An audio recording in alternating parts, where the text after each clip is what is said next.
On se connaît pas. We're gonna get to know each other. All right? Let's go. You are in the mix with DJ I-Slave. Je me rappelle des jours où je mourrais de faim, des jours où le chômage mettait le solo. Tuguma yo mange mouillé. Faut pas caler ça de ce corps. Pauvreté, on se connaît pas. Nanana, on se connaît pas. Est-ce que tu m'entends? Je te dis qu'on se connaît pas. Allez, on se connaît pas. Today na today. We go sanga. At the pen I'm man or the band. How you are? At the pen I shout more. How you are? I say come ask for my leg. I see you on a race. If you think you hard, make you know I'm hard. Come ask for my leg. I see you on a race. If you think you bad, make you know I'm bad. Y'avait des jours où je mourrais de faim, des jours où le chômage mettait le solo. Tuguma yo mange mouillé. Faut pas caler ça de ce corps. Pauvreté, on se connaît pas. On se connaît pas. Je suis pas ton ami, moi. On se connaît pas. Pour moi le corps. On se Hey, Swanee.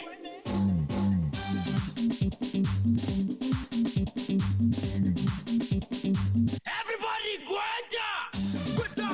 Mama! Alors les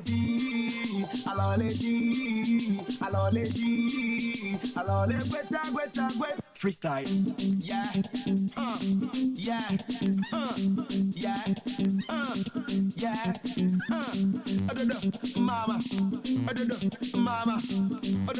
Mama. Swanee.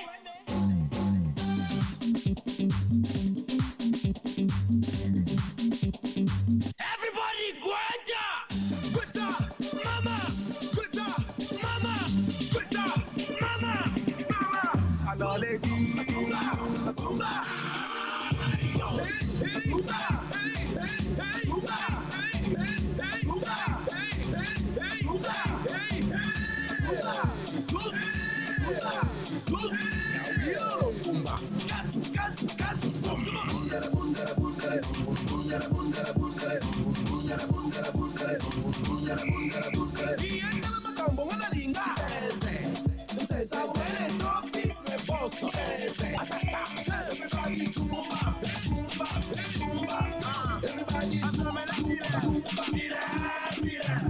on va parler quelque chose. La vie est chose à brûler. Au nom de Dieu, ça va aller. Non, on va gagner de l'argent. Oui, on va payer les voitures. On va câbler les jolies. On va planter le piment. So, allergic, hey, allergic, hey, allergic, hey,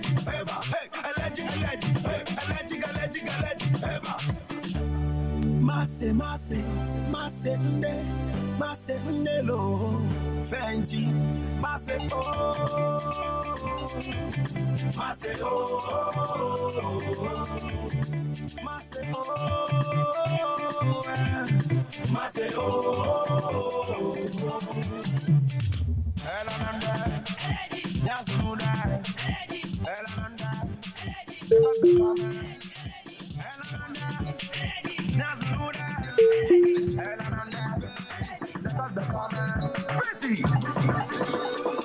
baby, hello, Ziti banana, Sisi ego, Ibini joa, Idi eto, baby come over, don't you worry.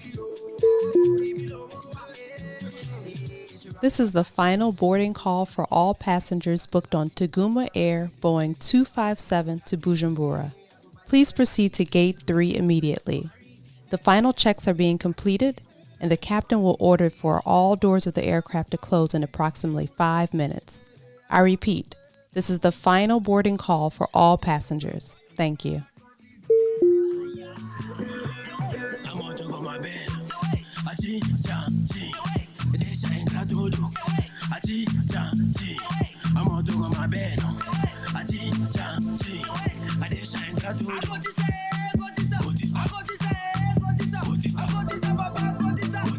Welcome aboard. This is your captain speaking.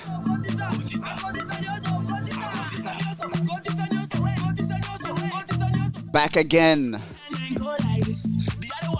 Just like every Sunday. With DJ iFlevs on the ones and twos. We got an exciting show for you today. I know you guys missed me last week, but I had to take some little family time. Let's go! DJ iFlevs, my co-pilot, each and every Sunday, right here on Tuguma Dori. Welcome aboard on Tuguma Air, Boeing 257.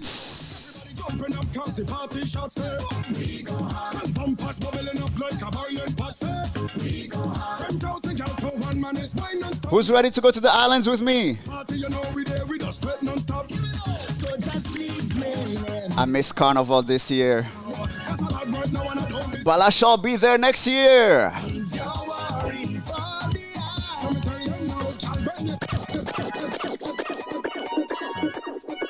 Each and every Sunday, right here, the captain, with my co-pilot, DJ iFlevs on the ones and twos, taking you around the world to meet some amazing Burundians. So let's get this show on the road. But before we go, we gotta give you a little bit of tunes, just like this.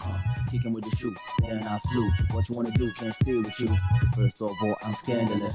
Watch me now, I'm dangerous. Come on, what you want from us? Hot music that's furious.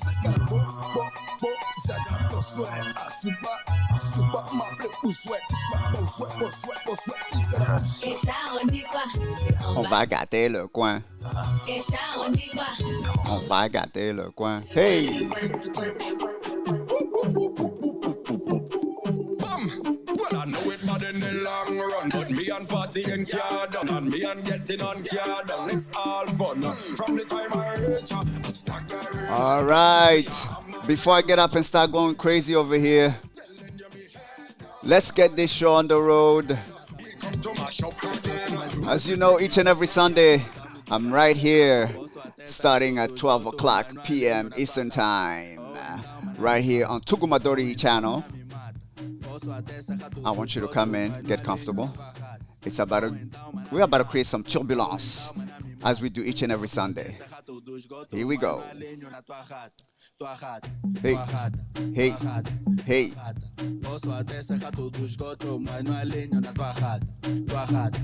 Who got moves? Who got moves? Hey, Karavai, Karavai.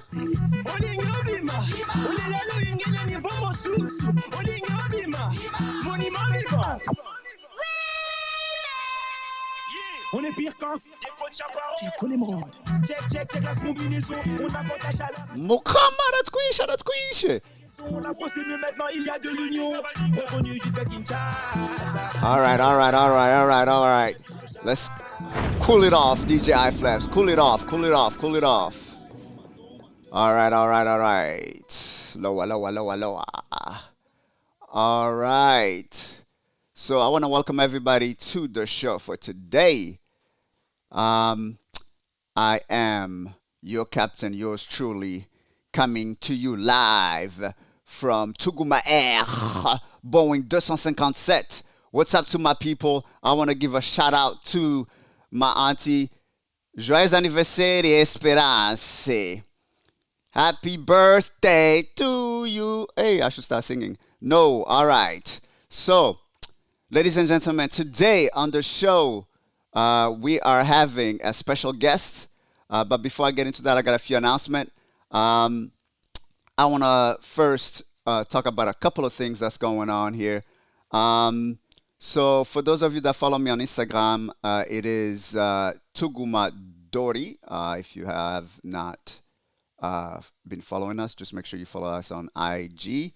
And also make sure you subscribe to our channel on YouTube, which is what you are watching right now, Tuguma Dori. Make sure you subscribe, hit that little bell so that way you could be notified whenever we go live and direct each and every Sunday here, 12 p.m.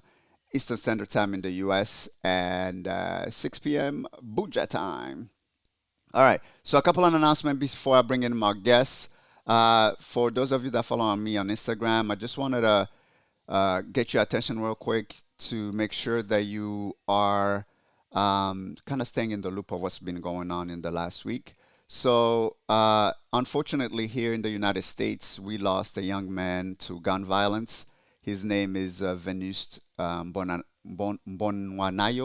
I messed that name up. Golly. Venus Bonwanayo. He unfortunately lost his life to gun violence. And we are trying to help his family with the funeral expenses. So there's a GoFundMe page that was created on his behalf. The link can be found on my Instagram. Just click on my bio link and you will see a tab for his funeral GoFundMe. Click on that. I believe the goal they have is for $4,000.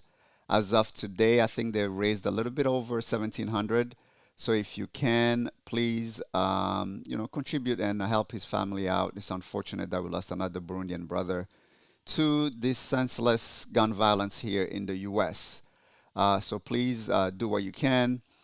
You can share the link as well and just share it on your timeline so people can help out the family. So again, rest in peace to Venus Bonanwayo.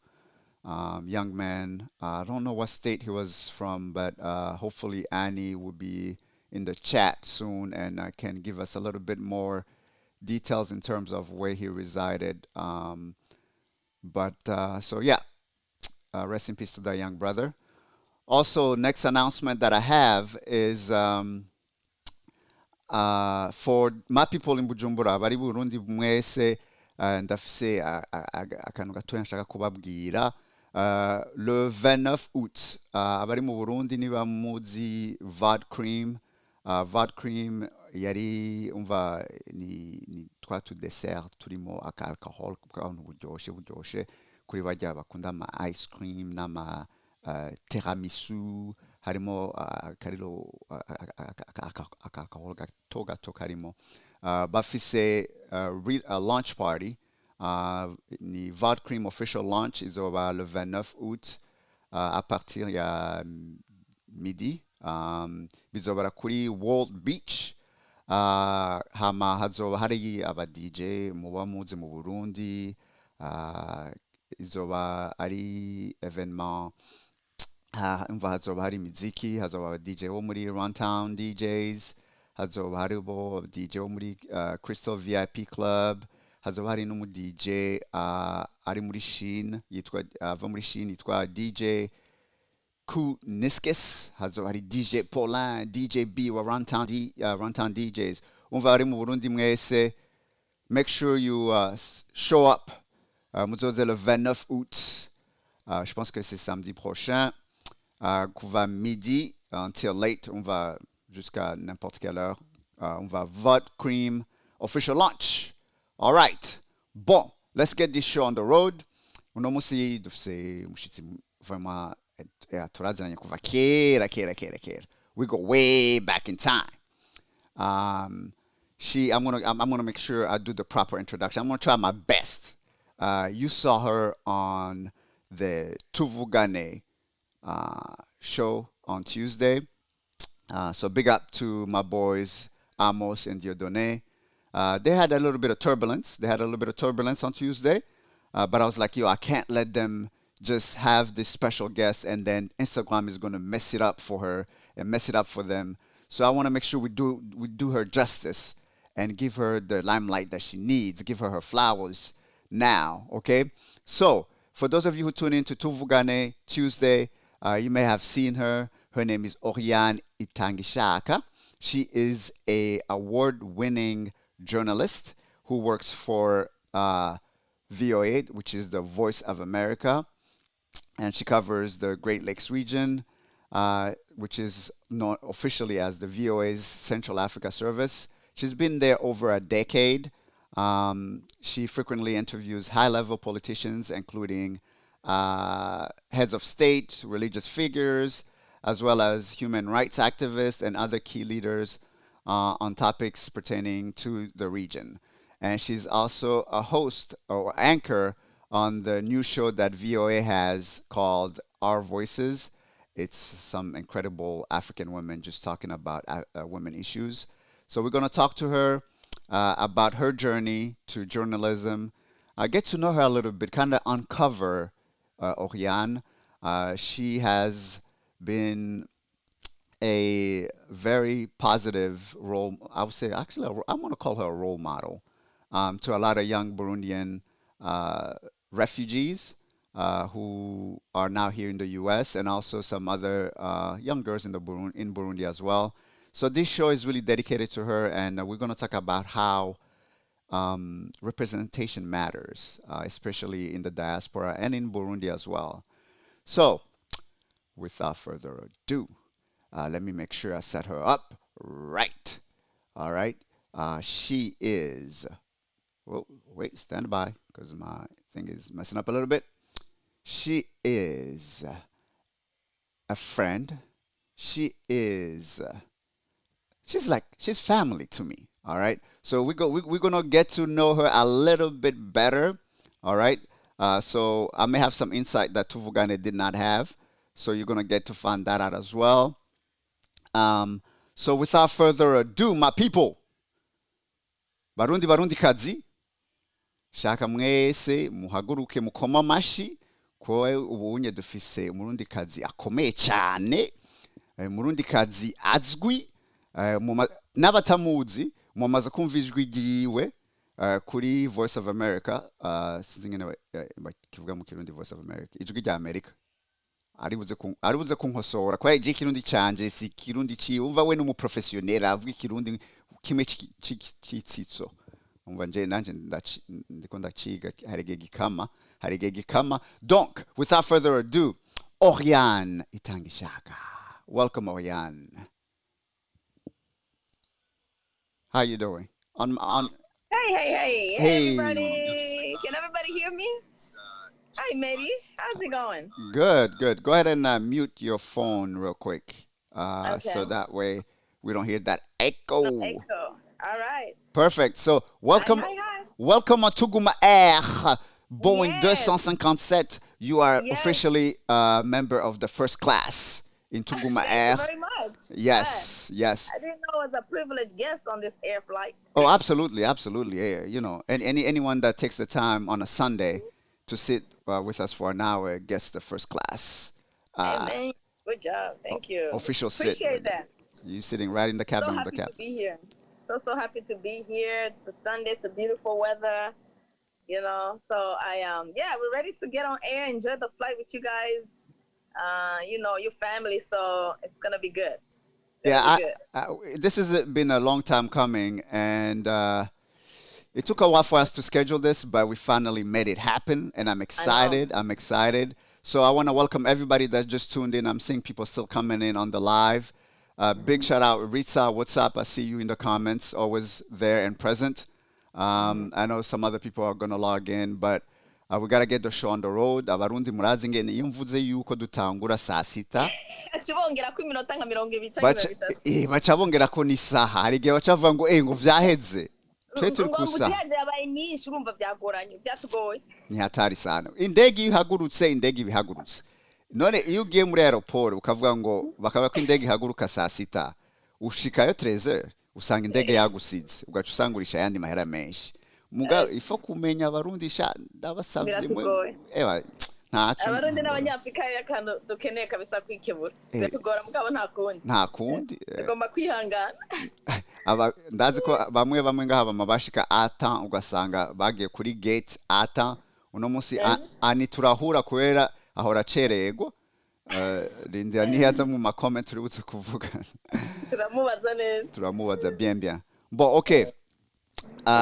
Nashaka kugira tuha abantu umwanya muto kugira binjire mu ndege. Inywera ko kayi basi. Ushiramo iki mu cyayi? Asha mwaka ndoko ndanywa tangawizi. Tangawizi? tangawizi ego kabisa sha nico muri no minsi no gukomeza inkabuzo zo mu mubiri kuko urumva coronavirus urumva irabangamiye abantu reka sha corona iramaze kuba vitamine tangawizi niyo tangawizi irafasha cyane bajya kuri tuvugane Amos na Diodone bahora batubesha ngo barako baranywa icayi mgandazi ko atacaye bari mu kavinyu sinzi niba ari akavinyu niki gushika n'ubu ntibaratwereka ikiri muri rijya tasi baro kuri tangawizi asha urabona ga ni bigolo tea Auriane listen, we were not born yesterday now. You can put in a tea bag, something that look like a string, and tape it inside, and then put something else in the inside and make it look like a tea. Ibyo nibyo kabisa ariko asha nukuri je navugishije kuri ndi kunywa kayi kuri no musi uri hejuru n'umunsi w'Imana nukunywa icayi no kunywa kayi guca bugufi refreshing balanced tea. Good, yeah, that's what's up. All right, so let's get into the show. I see already a few people already tuned in. So we gotta do it officially. Il faut que tu guha introduction yonyene kwa sigenda kwitu mu boss wanje. Reka captain Dimashe gusasha pendant la semaine sinitwa captain pendant la semaine mama papa wabana ndi papa ndi umugabo umva ari umugore niwe she's the boss okay allons-y. Why don't we shaka yuko ugira introduction nyene wivuge urazi ko abarundi twese iyo abantu batakuzi bashaka kumenya ngo uwo kwande donc muhe muryango ndabimenyereye kabisa umva rero ingenda guhe ureke wigira introduction rero ego ndabaramukije mwese aho muri mu Iburaya mu Burundi muri Amerika mu Bushinwa kabarundi mwarasanzayo hose urumva ndabaramukije aho muri hose ndabakunda nitwa Auriane Itangishaka bamwe bari bigeze kuba banzi kuri Auriane ntawumvukiye ariko amazina arahinduka uyu mukobwa ubuzima bwe bugenda burahinduka ariko nitwa Auriane Itangishaka navukiye mu Burundi Bujumbura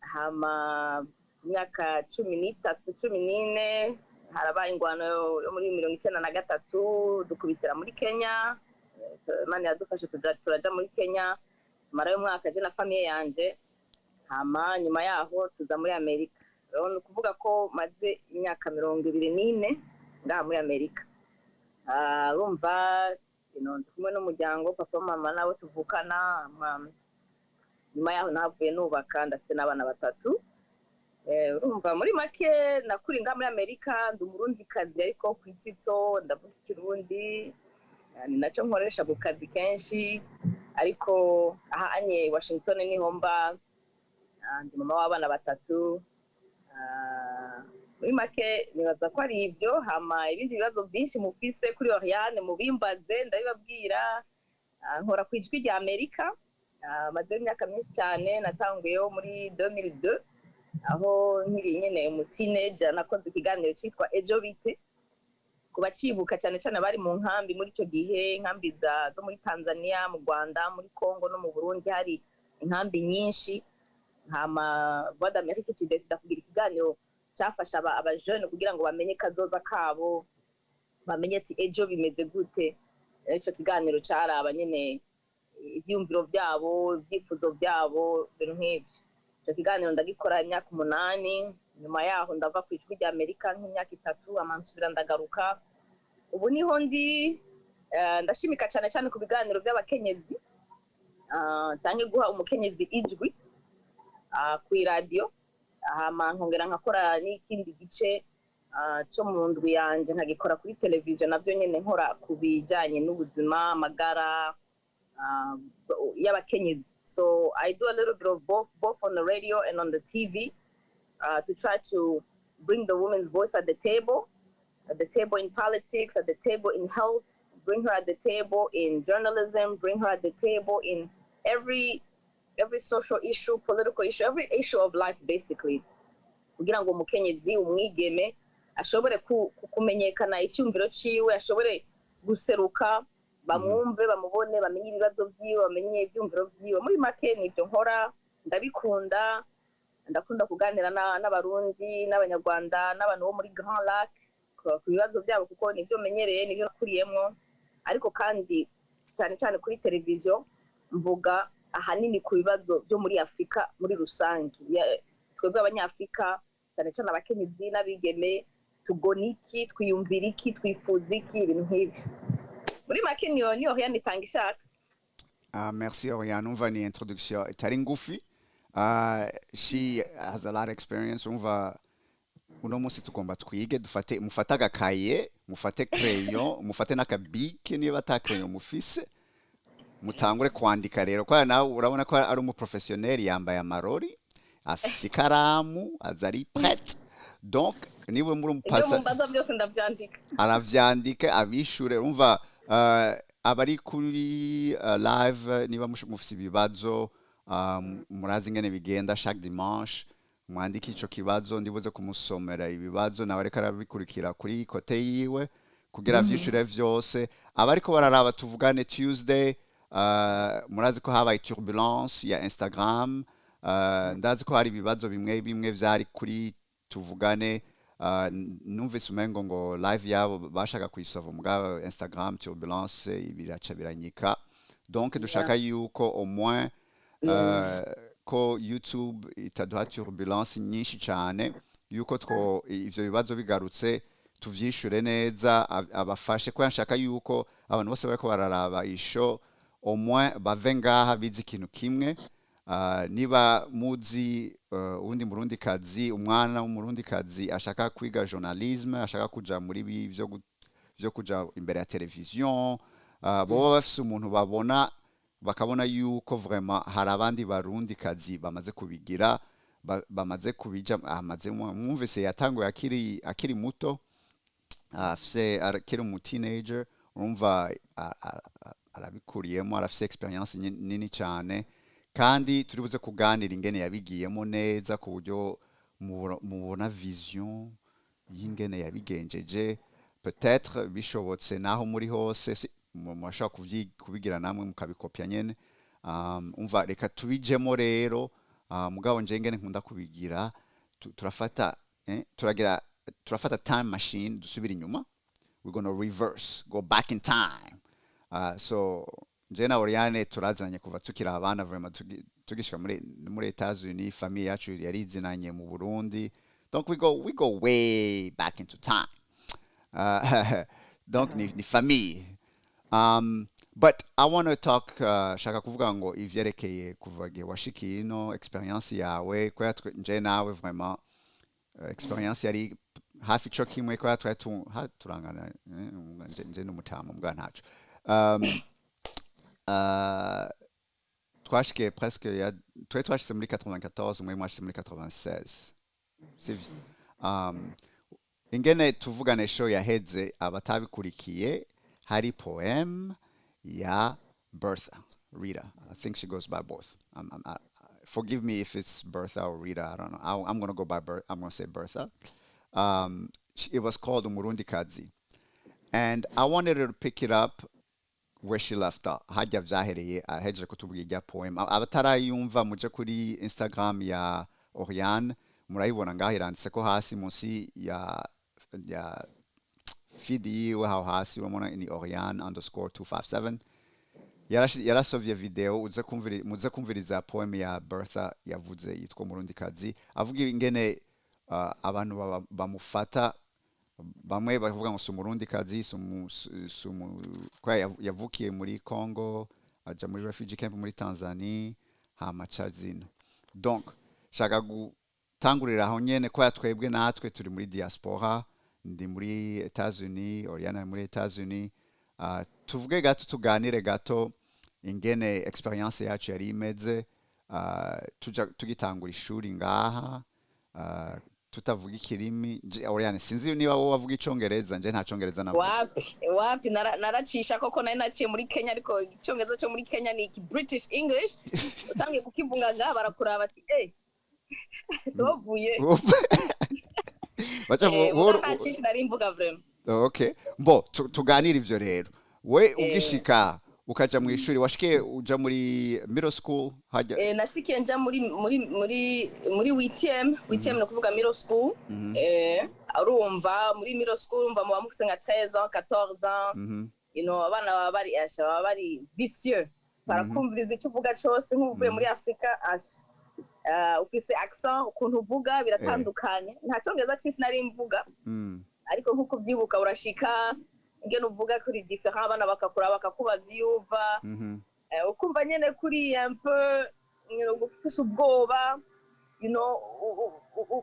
icyongereza cyakita utakivuga neza kandi haba hariho n'ayandi maklase wowe utajamwe y'abandi bana b'abanyamerika kuko icyongereza cyane ntikiba kimeze bien donc hariyo amaklase bita ESL ISO classes ayo maklase rero abarimo abanyafrika abahindi n'abandi bana nyene batavuga icongereza mugahurirayo nyene mukaririra rimwe kuko urumva muri couloir baba teseje babagize nabi ko mutavuga icongereza neza ariko nk'ayo makasi ukayajamwo nk'umwaka wa mbere cyangwa wa kabiri hamugahavuka yavamwo kuko icongereza kigenda kirameliora bakagushira mu makasi n'abandi bana b'abanyamerika bose ariko ni processus umwana nyene acamwo usanga muri identité yiwe vraiment biramukorako kuko deja uburumu jeune nyene uri kugerageza gucreate identité yawe hamukacihura n'ibyo nyene bibazo byo kutavuga icongereza cyangwa utambara nkabo cyangwa utatambuka nkabo ugasanga biratangiye kukwafecta ariko nyene twarabiciyemwo nk'abandi baza muri Amerika cyangwa mu kindi gihugu icongereza turakimenya ukiri muto uramara nk'umwaka umwe gusa maximum icongereza uba wakimetrije ubaho gutangiye no kwibagira ururimi rwawe rero utangiye kwibagira ikirundi urashaka no kuciyibagiza uko uvuga ati ndashaka ko bamenya yuko mva ni mu Burundi cyangwa ko mva muri Afrika ibyo byose ukabicamwo hama petit à petit urabye nabi n'ikirundi uracibagira kuko uvuga ati ntibanyumve mvuga n'urundi rurimi ntibamenye yuko mva ahantu bamenye ko ndi umunyamerika n'ikirundi nibacumva ndiko ndakivugana nabo tuvukana ndamwongorera Yeah. So, all those kind of issues you go through, trying to assimilate, trying to, be like everybody else. Eva, nje narabiciyemo urazi nta congereza navuga ico narinzi ni yes no thank you donc ego hama grand frère arambwira ati niba kubaza ikintu na kimwe uvuge no nta yindi nyishu uvuge no umva ico bambaza cyose yari no hama umva iyo class uvuga twese twarayiciyemo tukicana n'abana bava mu bihugu byinshi kabisa hama rero communication n'abandi banyeshuri abo bana sizingi umva abana bava mu bihugu byinshi muriga ingene mugira communication na ukoresha sign language ukavuga ngo do you have no no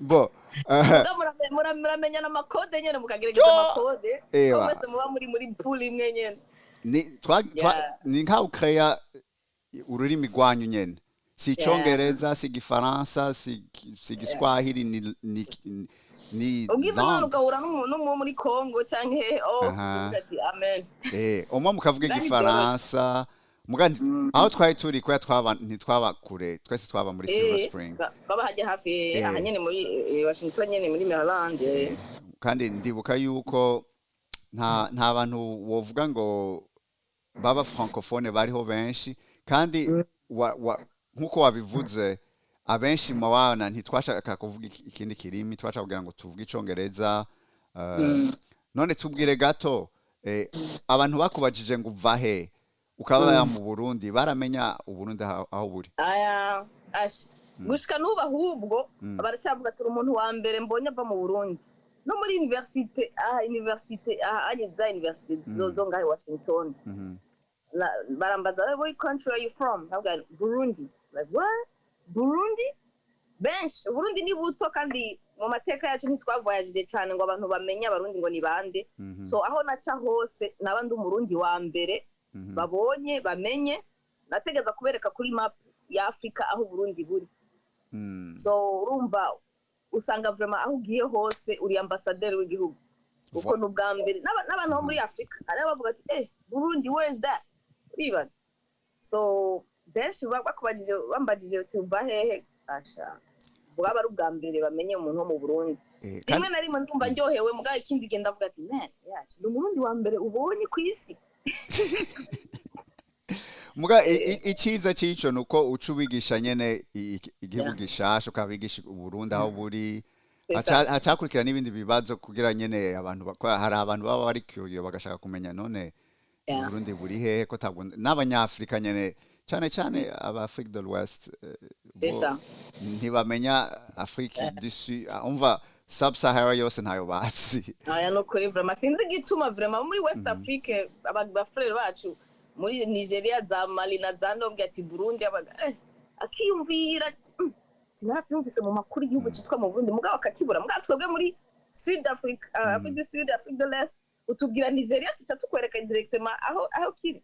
Izi ko ari amakuru de geography twaronse tukabana. Nje nico kintu nabonye nkishikino urazi ko turusha abanyamerika amashuri cyane ivya geography na math kwa math in general naho ntavyumva math yari amazi byari vyoroshe cyane kwa math ikirimi cyacu cyose urashaka kubigira kwa namashifre nama formule mugabo muri classe y'icongereza yari bala yari dega nakubita kiproko zimwe zihotoye hama bakambaza question kumvanisha ibintu bidafise sens.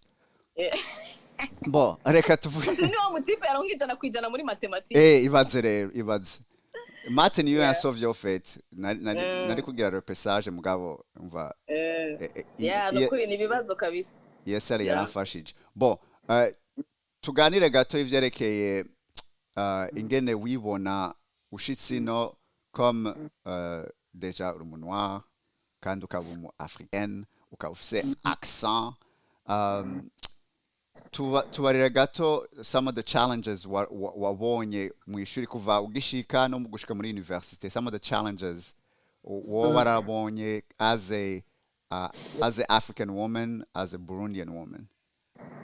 Cyane kuri uvyumviriye kandi usubiza amaso inyuma wumva babaye gatonya kuko haba abanyamerika birabura haba abazungu haba abari bose baba ngaha muri Amerika hari ikintu cyo kwiyumvira ngo abanyafrika nta bwenge bafise cyangwa abanyafrika n'abantu badategera ibintu.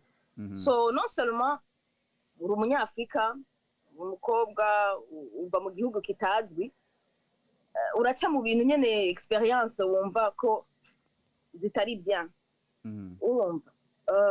Urumva hari igihe uca ahantu ugasanga bariko baraganira reka fast forwarding gato ngeze nko tuvuge nko muri university cyangwa nko muri high school uko kuntu biyumvira ko utafise ubwenge canke utari intelligent canke je ne sais pas hari igihe utangura kuvuga ukatangura kwiexprima kandi je nagize imana yarampaye umugisha wo kugira communication ndi exprima kuntu.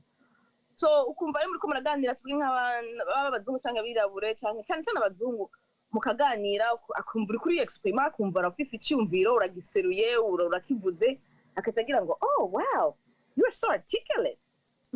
Ndumva none abantu babwira ibyo on esko mbaye articulate kubera ujya reka mvuge ndamwite Becky cyangwa Karen wamubajije Karen Karen Karen wamubwiye ico kintu haca numva umenga donc rero waruzi rero ko kubera ndurukoba cyane kubera ndi umunyafrika wibaza rero ko nashobora kwiexprima cyane nashobora guserura icyumviro ukagumuca muri ivyo bintu by'uko abantu bagushira muri box nyene yuko udashoboye. So uragerageza nyene bivanye na personality yawe kutabyishiramwo cyane kuko sino utangwa kwishamo ko peut-être sishoboye cyane bukatangwa nyene to put yourself down. So urabicamwo haba uja kurondera akazi haba uri kumwe n'abagenzi cyangwa haba uri muri milieu y'amakonferanse cyangwa ahandi ugasanga umenga ntibagushyira muri kategori bushizemo abandi kubera bibaza kuri umunyafrikakazi cyangwa kuri umwirabure biguma bicamo. None how did that how did that affect your self-esteem as a young girl growing into the United States? Ukiri muri high school vraiment birakwafecta cyane. Muri high school mbo buri entre 14 15 na 19 ans uri kuragerageza kuba nyene ukuronka nyene identity yawe birakwafecta kuko hari amamiliyoni utajamwo nko hageze kurya nka saa sita muri cafeteria hari abantu ticaramwo uvuga ati bajya bankomeretsa ku mutima ugasanga uri kurakwepa hari abantu kwepa hari ama party ukwepa bavuze ati turaza kuja muri mall no muzi guhenginga out ugasanga uri kurakwepa abantu kandi musanzwe mwo kumvikanye mwo having a fun together muri memage mu ugasanga assurance yawe irakomeretse gatonya. So ugize imana nyene famille yawe n'abandi bagenzi b'abanyafrika cyangwa mu bindi bihugu ugerageza kuba abagenzi nabo bakakubuildinga bakagutera intege ukagaruka kuri ya sense yawe yuko urashoboye bien sûr mais sinon hariho miliyo nyene irife kukuvunagura ukuntu ukazoja kubyuka waravunaguritse kubera uko kuntu abantu bakubona. So nyene nkuko nabivuze famille yawe iragutera intege cyane babagenzi bawe ufise nyene umugenzi wa hafi cyane akakugerageza kugutera intege. Narageze abagenzi benshi bo muri Afrika nafise abagenzi b'aba Malawi aba Nigeria aba Congolais abanyarwanda ugasanga urifitiye aga click kawe nyene ka network kawe nyene kama kagutera intege kandi ako karakenewe kuko hariyo n'abatabona importance yako. Hariyo abantu abajene baza bavuye muri Afrika ugasanga bashaka kuba abanyamerika so much that you know what I'm saying like yo I gotta fit in so bad that abo muri kumwe ntibakwizera ntibakwemera ntibanakubona important babandi bava mu bindi bihugu waneguye nibo bari kuba abagenzi bavwe. So umaze kumenya icyongereza ukamara kuba nyene umunyamerika mu bandi usanga umenga hari ikintu warataye identity yawe y'umunyafrika warataye ururimi rwawe warataye ibintu byinshi muri processus yo kuba umunyamerika. Twese twarabaye abanyamerika ubunye nta hamwe dushaka kuja je nawe ngo badushire hasi kuko ikirimi turakivuga. We got that swag if we want to get that swag. Hey, that slang talk if we want to get that slang talk going. Hey. Hari ikintu shaka ntaguciyemo. Hari ikintu ushaka ko abantu bamenya abari hanze batazi ingene stazi nimeze. Uri umwirabure ufise indimi nyinshi urumva ukaba ufise ingene wiyerekana bivanye na environnement urimo urumva ngaha ugenda mu barabara uja zigzag of it umva uri deja ingene mwavyumvise ndibaza ko muvyumvise ingene tone yiwe ihindutse gatoya ariko aravuga arashobora kuvuga nk'umuntu w'Americain abishatse ntumenye yuko ari umu-Africain cyari umurundi kazi arashobora no kuba afise ijwi ryo mu biro ingene avuga ugacumenya umengo ni Karen olio yuko aba Auriane. You know what I'm saying, you know, precisely, you know, that's just how things go, you know, uramenya kunaviga. Uramenya guhindura ijwi ryawe, tone yawe, ni ikintu uteza kumetriza, kandi cyane cyane ibyo tuko turavuga igituma ndabizanye nukubera shaka yuko abantu bo mu Burundi akenshi bibaza ngo muri Etats-Unis uraza ibintu byose bikaba bien nta muntu akugora nta muntu akuvuga ngo umunyafricain cyangwa ibintu nibi urakomereka cyane umva shaka yuko just touch on a little bit on the many voices that you have to create or the many versions identity, of you personality. You have to create in order to get to where you want to go. Precisely. Ash. Urabitoye kandi ni kintu abari mu gihugu cyangwa n'abari ino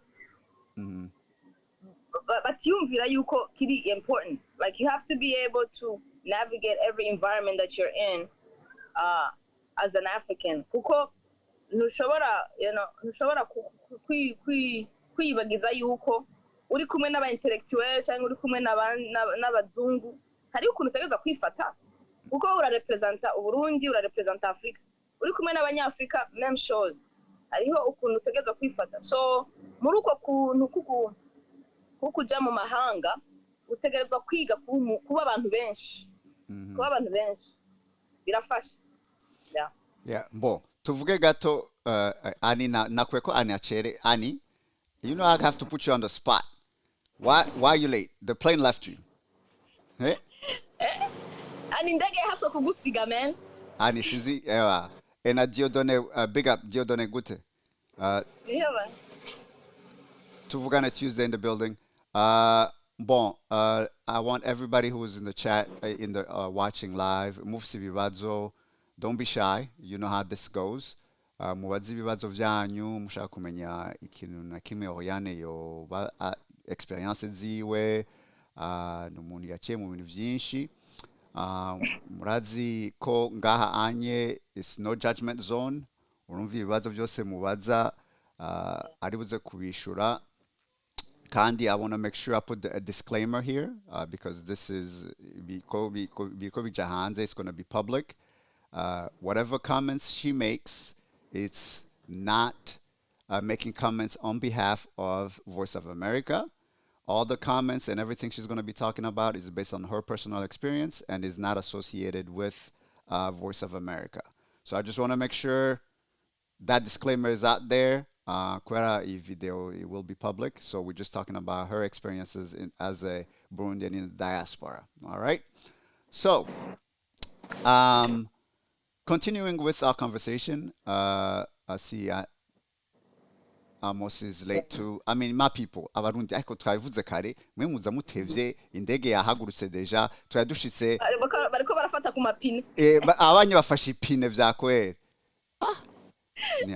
ni hatari umva ibibazo byatanguye kuza mugabo ndibuze kubibika turibuze kubibaza hanyuma. So I just want to say hi to Annie. You know, you are always a big supporter. Ritza, what's up? The Tuvugane crew, what's going on? Who else? DJ Iflevs is on the chat already. So be ready for the crazy questions. Who else do I see here? All right, yeah, that's about it. And I can't tell who that person is. It's NKJK01. Hello to you. All right, so let's continue with the conversation. Yeah. Entreta mbere ko tubandanye kandi ko twatanguye kandi batanguye kuza nashaka no kuri to wish condolences kuri ujya mu sore wavuze mu ntango famille ya Venuste kuri bibabaje cyane. Really I want to just put out my condolences to him, his family. Birababaje cyane vuma kumva umuntu w'umurundi yaguye mu mahanga ku bintu nyene bidasobanutse canke bibabaje. So nukuri Imana imwakire mu bwami bwayo kandi ihe inkomezi umuryango wiwe n'abagenzi. So condolences to the family for sure. Annie, urashaka kutubwira eta yabamo because I don't know what state he was in. But if you can put Venuste's what state he was in, and as I mentioned at the beginning, Grazi and ndavuga ari wundi yavuze. Yitwa Grazi nawe. Yeah, Ritza. Yep. Yeah. Was she late? She was saying she was late too. Annie, if you could put in the comments, just let us know a little bit more details about Venuste. That would be great. Like I said at the beginning, there's a link to his GoFundMe for his funeral to help his family out. It's in my bio on IG. Just click on that link and you will see the funeral tab. Click on that and it will take you to the GoFundMe page. He is gonna be missed. And from what Annie's saying, he is in Tennessee, Knoxville. So we're sending prayers out to his family and all his friends. All right. So, continuing with the conversation with Auriane Itangishaka. So, Auriane, before we move on to the most some of the serious conversation, DJ Aflevs wants to know, when is number 4 coming? When is number 4? Yeah. Muri no America. Muri indirimbo ndasubira mu Burundi. Amwe ushaka kuronka umuyaya n'umukozi. Ngani wewe nyene we n'umugabo wawe. Ngenda kuri number 4 and 5 nzovyumvira. Tuko turavuga abana. Ngenda ku bahungu batatu bibaza abahungu batatu muri America. Nukuvuga abana batanu muri Afrika. Ntubeshe kabisa. Ntibikunda hari ingufuri twarugaye. Ngo hari ingufuri. Abana baravuna. Ni gasho azokugura iyo ngufuri niyasubira mu Burundi. Niyasa ni bala. Okay, umva rero DJ Aflevs waronse inyishu yawe rero. All right, so let's get a little bit continuing the conversation. Twavuze ivyerekeye ingene self esteem yawe uri umwana ava muri Afrika ingene how it touches you and how it changes you. So urashaka kutubwira ukiri mu ishuri ukiri muri high school washaka kubiki washaka gufata career yiye? Career rumva nka bamwe batwari kumwe muri tuvugane n'uho conversation yatakaye nukuri nashaka gukora ikintu cyo cyose cyo gufasha abantu. Nari mfise umutima wo kuvuga ati I want to help, some kind of social help, ikintu cyo cyose. Navuga nti okay, ni peut-être muri development, kugira ngo end up in Africa helping somehow, kuko twebwe tuba mu bihugu bito biri mu nzira y'amajambere, developing countries, uguma wiyumvira ingene wofasha. So niyumvira nti okay, I'm going to do development, or maybe I'm going to do international relations, ibintu bijanye n'akarere kacu bizaguma biri mu mutwe. So needs social action and community development. Ukuvuga needs ibintu bya social work. To organize communities, organize a people, manage a people for the greater good, for organization's sake, communities, maybe even on a country level. So naguma niyumvira ni nzokora nko muri USAID, je muri Afrika, mfashe gutyo. Naranakoze igihe gito ariko sinatevyeyo kuko nasanze Imana yari yampangiye ibintu kuntu yaguma ingarura kuri Voix d'Amérique, iguma ingarura mu buryo ntari inzi, naho nagiye mara imyaka 3 ntariyo, nasanze nagarutse muri Voix d'Amérique mugabo namye niyumvira gushaka gufasha. So ngeze muri college nibyo naciye nigira. Nibyo naciye nigira. Nashotse ndango mu bintu bya journalism nta nibyo niyumvira naho mutama yakorayo mugabo. Like in social action, that's amazing. And ikindi kintu another fun fact arabivuze ko arabicishamo gatoya mugasinzi ni abantu bavyumvise. So a fun fact, Auriane's papa wiwe nawe yarakoze kuri ijwi rya America, Voice of America. Niwe murundi wa mbere numvise mu radio ino. Urumva wazi shock nagize avuga hari abantu bavuga ikirundi muri radio zo muri America ivyo vyavuye. Nari nkiri umutine, I was in high school. Hama igituma I loved it is what I'm talking about here, how representation matters.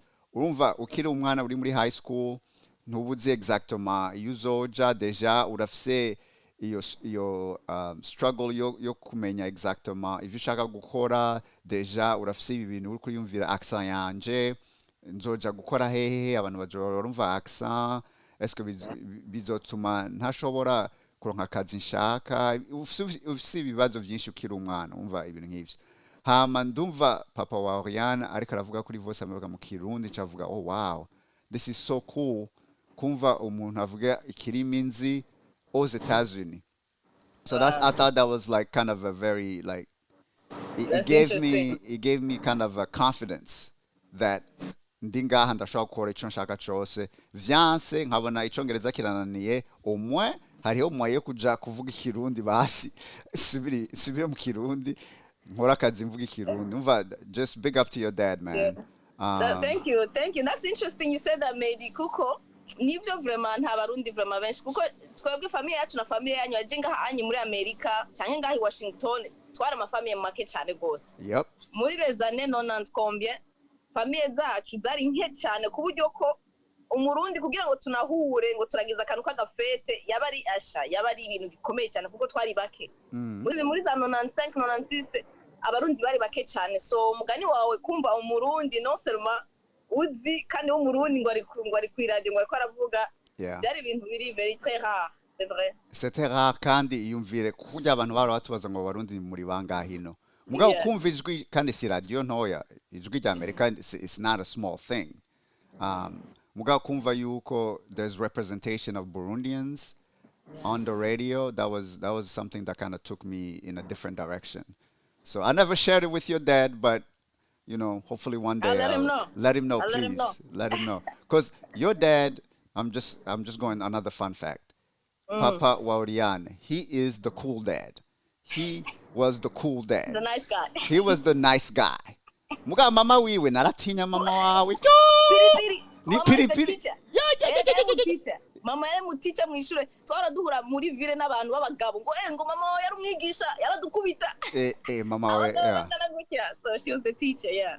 Kandi ugiye kwa Auriane at their house, the first person wabona yari papa we yicaye muri fauteuil muri salon tugatera blague muga mama we yinjiye ucunuma wacuja muri basement wacumanuka muri basement yari umwigisha 100%. Yeah, so big up to your dad, man. But so let's continue with the conversation with that. Right. So what point you started the radio show when you were 18, right? Is it 18 or 19? When you started your show on VOA? Yeah.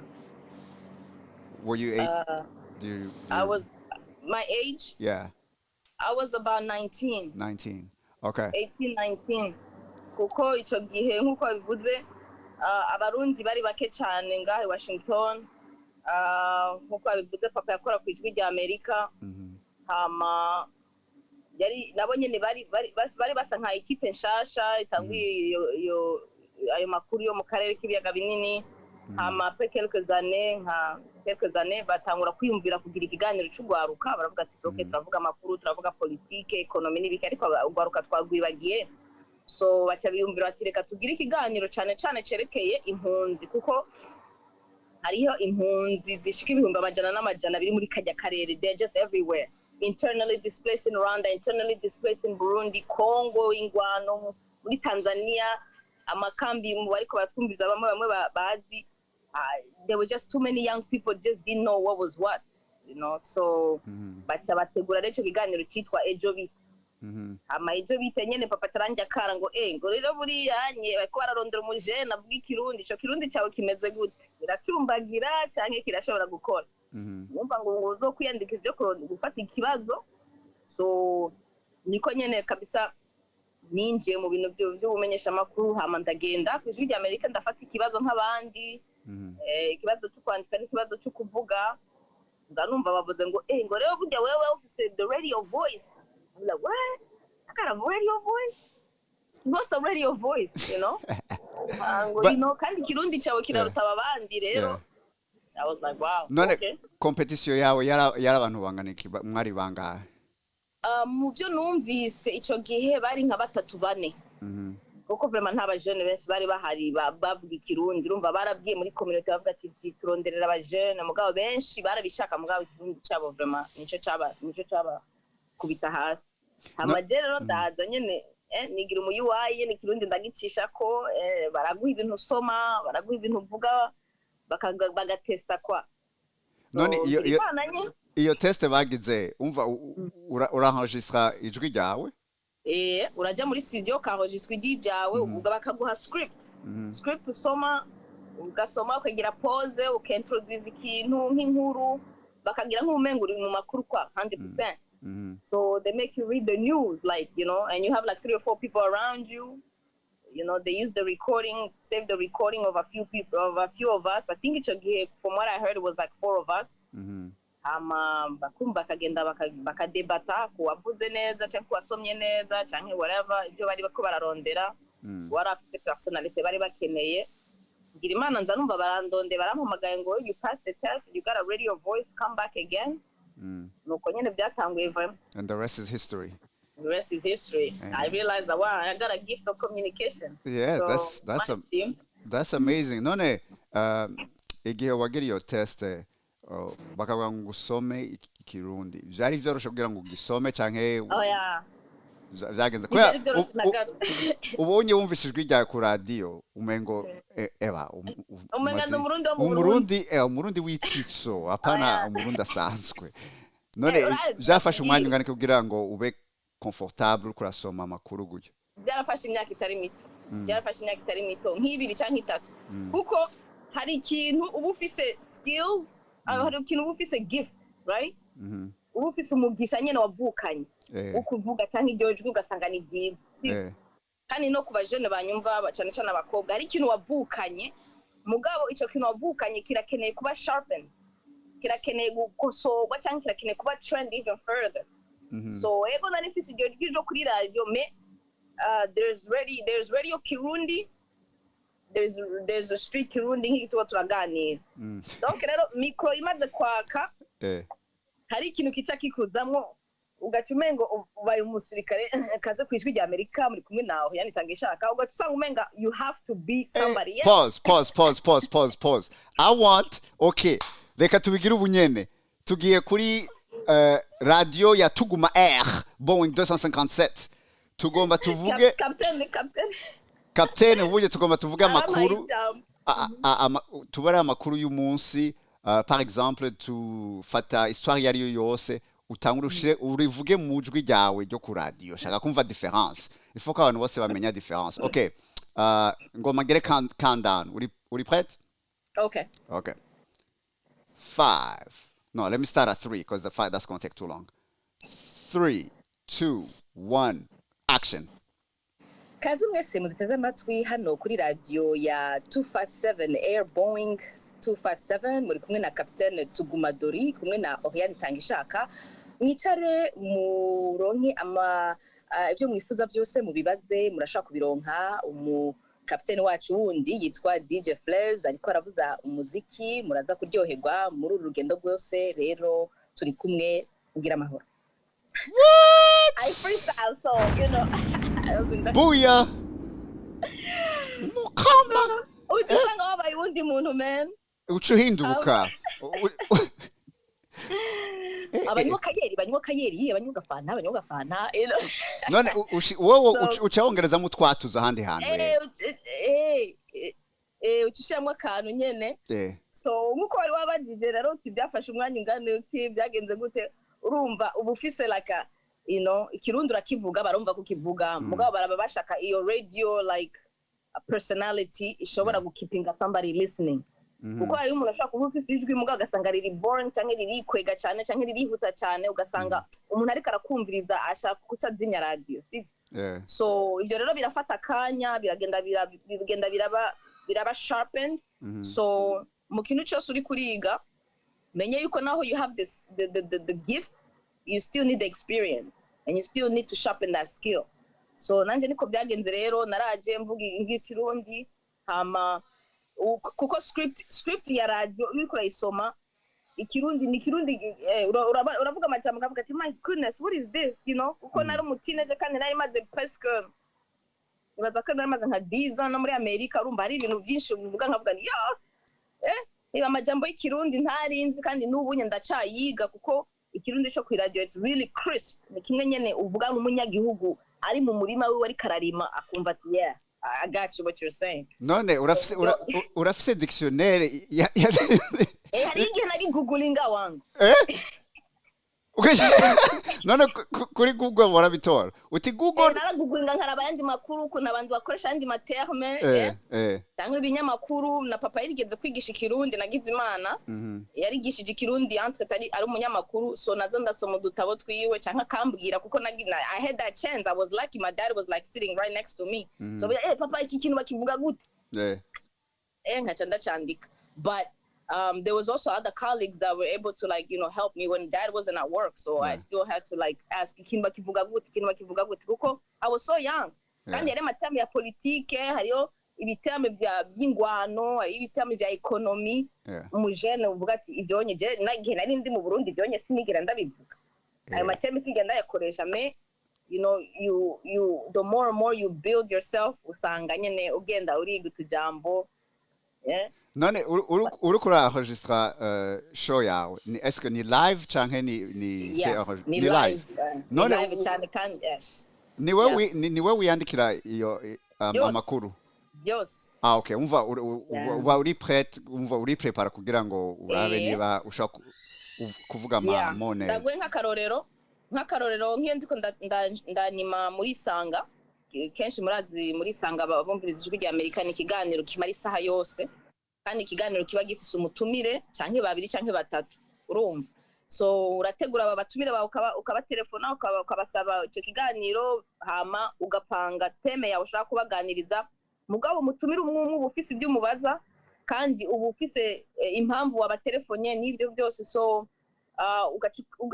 ugira script yawe intro byose niwabuza gushiramwo inkuru ya pashije la semaine passée kugira ngo accentuate ibyo uri kuravuga vraiment uripangira iyo saha yose so birafata vraiment ugeze kuri urwo rwego nuko uba waramaze igihe umenyereye micro uko hari igihe nkitangura micro yarashobora kukumira baze kukumira no kuvuga micro bandi cyakintu cyanditse on air on air means there are like 20 million people listening so speak so they're not gonna waste airtime on you just like begaye mumbling or just like people are listening so say something so burero vraiment uguriye micro naho mba nta prepare vraiment ndi mu itiro turashaka kuganira ibaze rero umengo ni naturel ni talent ni gift apana talent byarafashe igihe but vraiment nukuri ndancourage umuntu wari wese yumva afise communication gift to come on board ni career iryoshe cyane.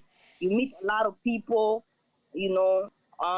uravugana n'abajeune abakuze abari hagati uravuma ni career wumva yuko abantu muri hafi especially radio TV not so much but radio hariyo special relationship that I have with people iyo nuguriye mikro nkabonka kumva mwijwi uri kurambaza ikibazo cyangwa ndiko ndakubaza ikibazo numva umengo turabagenzi so nukuri ndankuraje abantu benshi canke abajeune canke abakobwa vraiment get into journalism. You're gonna love it. You're gonna love it. And so speaking of, there's something Harikinuvuze, you kind of slid it in, but I'm gonna make sure people understand. Wavuze ngo abumviriza radio ni bangahe? How many listeners?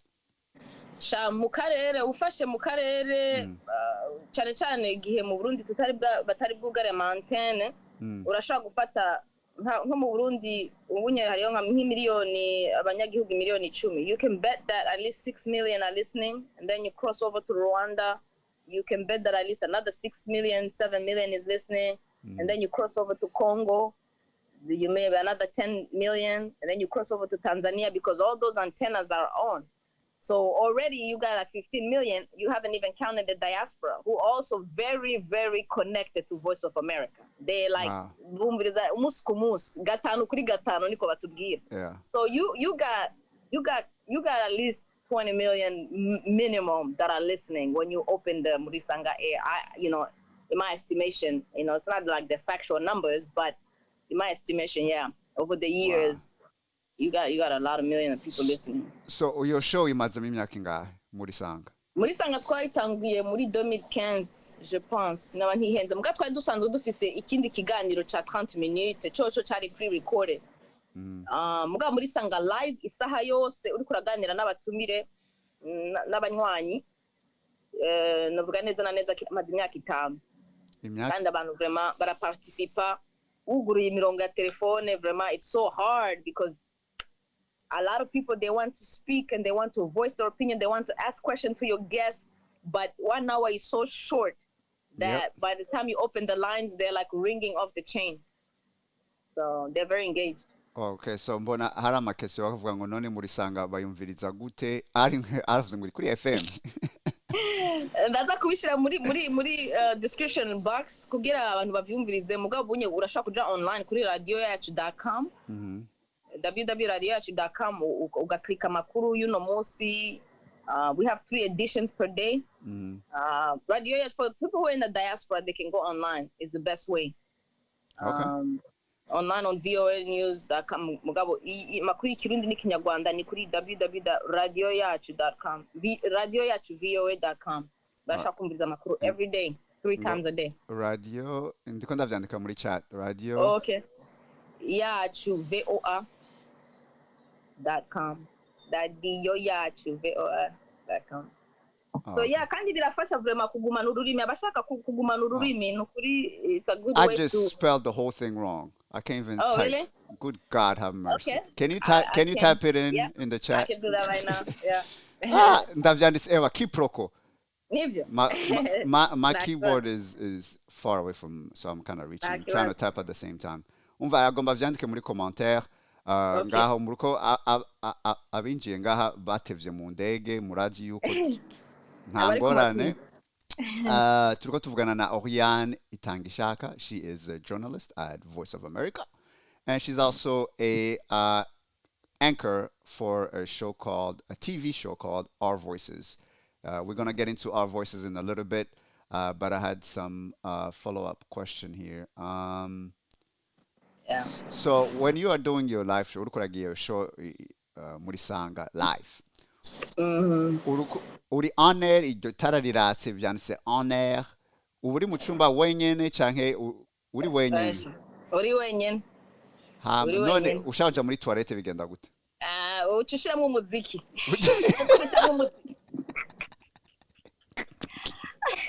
Jeni kibazo namye mfise ku bajournaliste bagira live. Ushaja muri toilette bigenda gute? Reka ndakubwira gaseka. Hari igihe uri on air ni gake biba kuko bumva bagiye witeguye kameme no nja kugurindiriza abantu.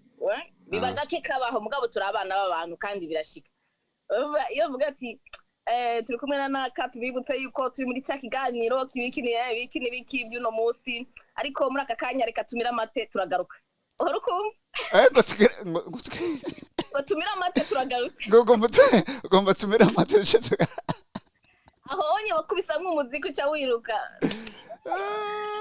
Nibwo buzima bwo mwibwe muri studio ariko buri wenyene kenshi buri wenyene aba producer bari de l'autre côté n'aba producer no mu engineer bose baguma baguha amasinye bakubwira ati vuga ntuvuge duzijwi manutijwi ya nuko biba bimeze biba biri very like you know umugutwi baguma bakuvugisha so you gotta kind of keep up with your producer talking to you and telling you look we got 10 seconds before you go live and you gotta be sharp. Umva aba bantu bose bariko badukurikira bariko bibaza ingene bigenda iyo bariko gira live show. Arega isabiranyaruka nivyo nanje maze amasemene ngira ibi vya live show. Nje sindi umu professionnel shishaka navishaka. No. Mbabarira kabisa ivyo ni vyiwanyu nje nzoguma muri lane yanje. Mugabe ivyo kuja muri toilette. Eva, nje ni kibazo kubera hari igihe mba ndiko ndavuga nkavuga ryo shaka gusoba karabaye kwa kundi uricara ngaho kifyo ugafyonda ibisusu ngo biraje ukumva wapi blood igombi ntibabimenya ucuguma isura ari direct imbere ya televiziyo uri live omwe mu radio ntibakubona washaka kugira amasinye ku producer karabaye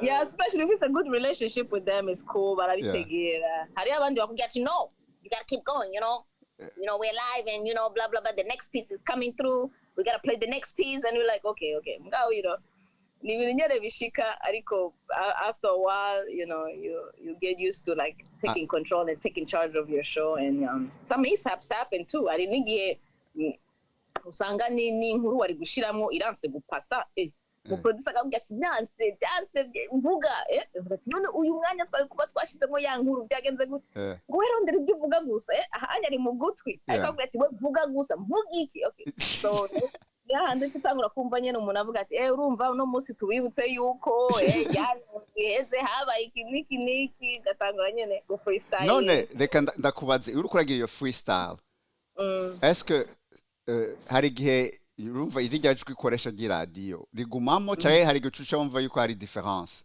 ahubwo nicari ba more comfortable kuko je vraiment my personality I think is what I have best in my show because I don't like that whole uptight kind of journalism like right. You know that was back in the days to be so uptight and to be like proper, you know, you know, that was back in the days. Now people want to feel you, you know what I'm saying?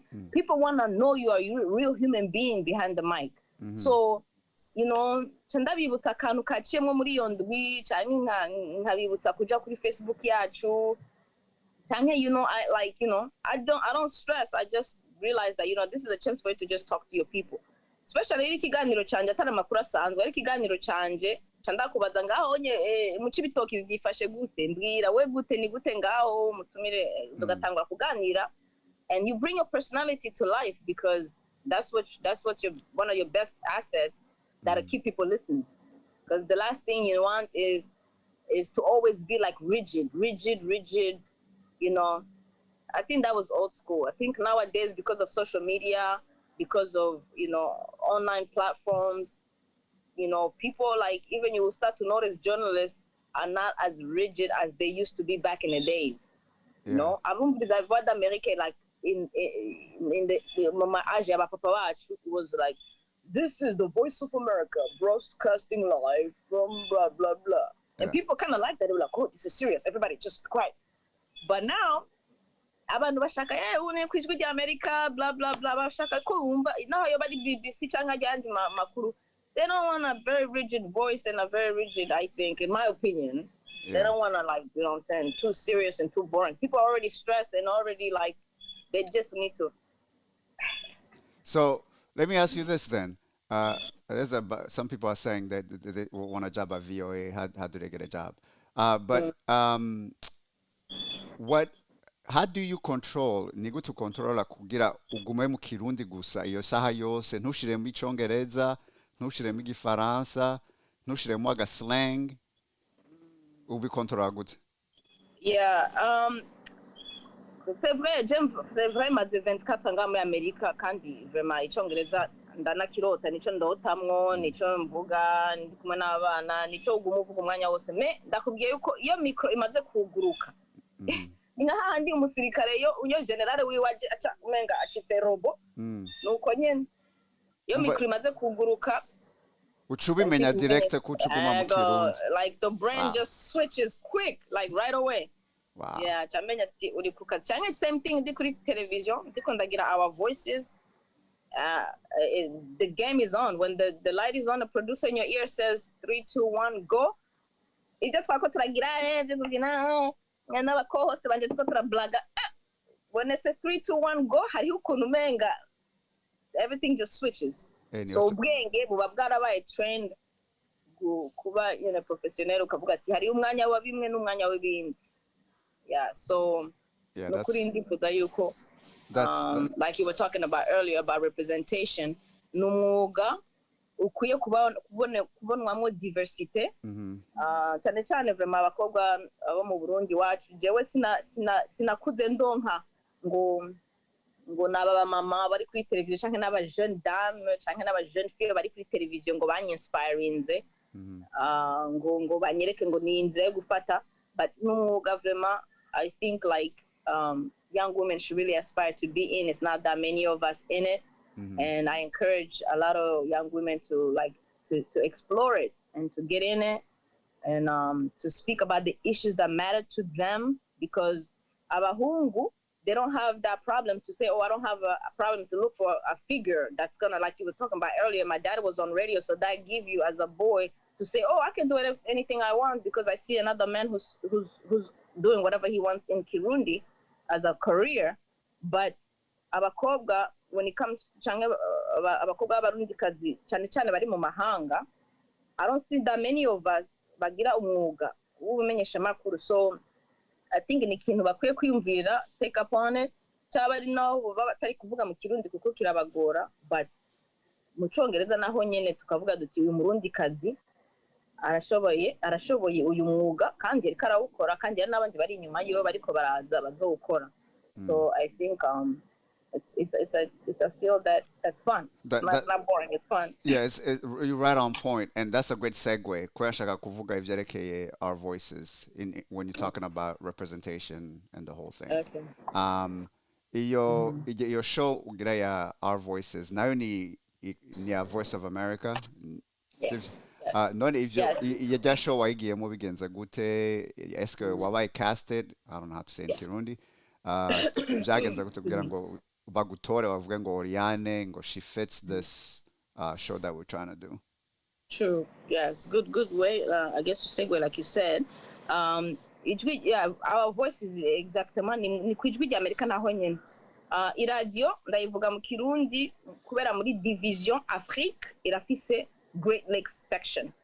So television rero nayo nyene iri muri Voix d'Amérique muga muri section Afrique television. So il y a 2 ans ati imyaka ibiri bariyumvire bavuga bati nta show tubona dufise y'abadamu bavuga ibintu byerekeye Afrika, surtout ko twari dufise umutegetsi mushasha w'umudamu. Ndavuga ati ndaje nka muri Voix d'Amérique mbona ibiganiro byose n'abagabo bavyanima kuri internet, amafoto n'abagabo gusa. Ubajije ikibazo umupoliticien cyangwa umu expert uzana umugabo. So like really to be honest with you, this whole women thing, people don't see like serious, like there's a lack of representation of women in many spheres. In politics, when you talk about politics and you say, oh, reka tuzana umu expert yize ibya politike by'akarere k'ibiyaga binini, automatically you think wa mugabo yahoze ari ministre nde. You think in umugabo ntiwigera wimvira ngo wa mudame w'ubwenge cyangwa wa mudame yakoze kariya kazi, no. Automatically wiyumvira umugabo. So yo mutegetsi rero yaraje aravuga ati I want to switch the narrative. I want to be able to have you guys to do 50-50. If I see a script about a woman's story, I need to a man's story, I need to see a script about a woman's story. So muri uko gushaka kubalance ibintu acha umwe mu ba executive producer acha yarafise iyo concept of a show, women on the table, talking about crucial things about Africa and bringing a voice. Ce n'est pas seulement ngo kuza ngo muganire ibintu by'abagore ingorane zabo no, mais abagore bicara bazana perspective y'umugore cyangwa y'umukobwa at the table. So kuvuga ngo tuzokwama turiko turarira ibibazo byacu, no. Hari igihe tutavuga n'ibibazo by'abagore, hari igihe tuvuga just our voices, ijwi ryacu, icyumviro cyacu nk'umugore cyangwa nk'umukobwa. Nkavuga kuri politiki, nkavuga kuri economy, nkavuga kuri maybe engineering. That's nothing to do with women, but I'm as a woman talking about it, it tells that woman or that young lady that, oh, so you got some knowledge on engineering, you got some knowledge on aerospace engineering, or you got, so bituma uvuga uti ati bwa bundi abagore sabo kuvuga ibintu by'amagara gusa, abagore sabo kuvuga ibintu byo kurondoka gusa, abagore barashaka kwicara bakavuga politiki, barashaka kwicara bakavuga electro engineering, whatever term that they use. So bacha baravuga bati this is a perfect show, reka tuzane abo bakenyezi bicare ku meza bavuga ibibazo bya Africa uko babibona, elevate those issues from a local level and bring them on a global platform. So yeah, there was a cast of a lot of women, I mean more than 20.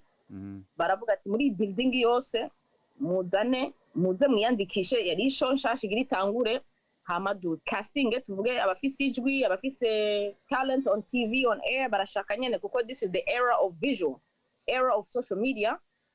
So ndibuka ndavuga ni this is great, man. Mazimyaka myinshi ngiri radio. My husband was like, yo, you need to do TV. And I'm like, honey, I don't know. VOA doesn't really have any TV stuff. So when that opportunity came, I was like, yeah, I'm jump on it. So ndagenda ndiandikisha. Bien sûr, you just do just like you're auditioning for something. It was crucial, man. I remember preparing for that. It was really hard. Like, you got some very smart journalists in the building that's been doing things since Jesus was on earth, and they're competing with you, and they want to be a part of it, and they are worthy to be part of that platform, but they have things that they're looking for. So baraduha script y'umunota umwe utegereza gusoma imbere ya kamera ukiexprima ukavuga nyene ukaformulatinga 1 minute of a script. Yeah, uraprepara nyene hamangira imana nyene ntamba muri abo bane ba mbere bato.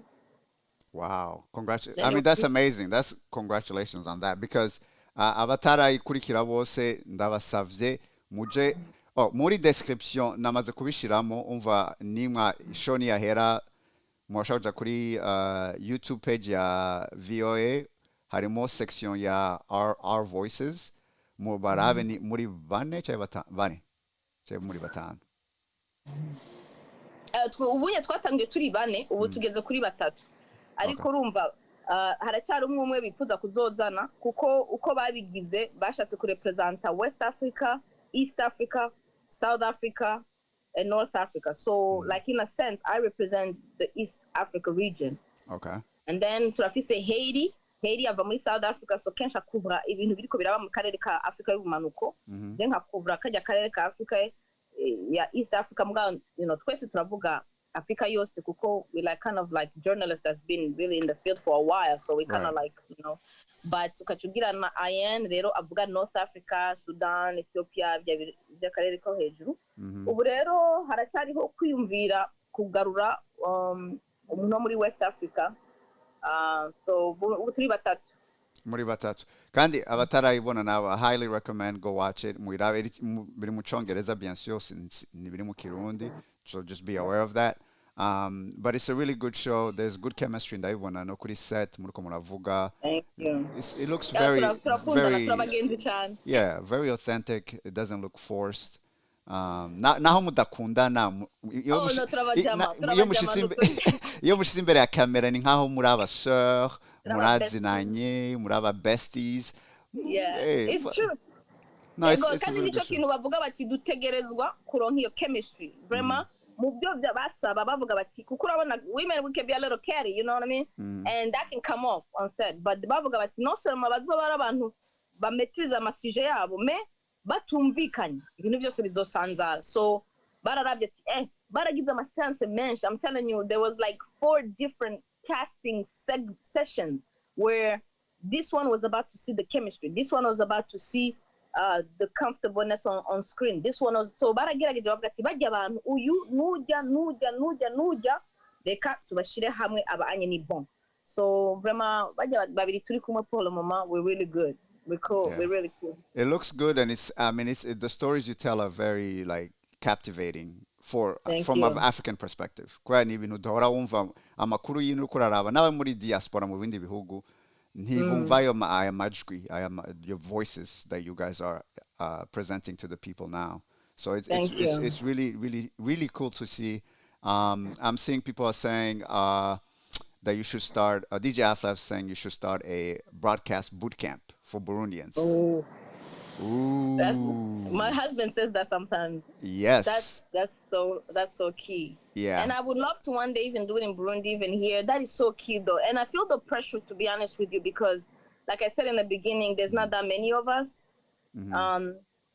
Because, but what I would say though, for those who really, really want to come to VO and just intern for now, because like I'm so bogged down with doing TV and radio, and it's a lot. It's very, very demanding, and and then I'm a mom of 3 and all that. So it's something that I have in mind, but that boot camp and that could be good for especially young women that are coming up that want to be in the field. But like I said, if you really want to do it, come to VO and intern for 3 months. It's free. It's free. It's a non-paid internship, but they do give you stipend for transportation and stuff like that, little things, but you're not getting paid. But I would say just take that time and just come through and do that 3 months, 2 months, intern there, especially those that are still in school. Contact us and intern there, and I'm telling you, doors will be open for you. We take applications all the time from people from different places. We have young women from different countries that are interning with us, even in our Voices show.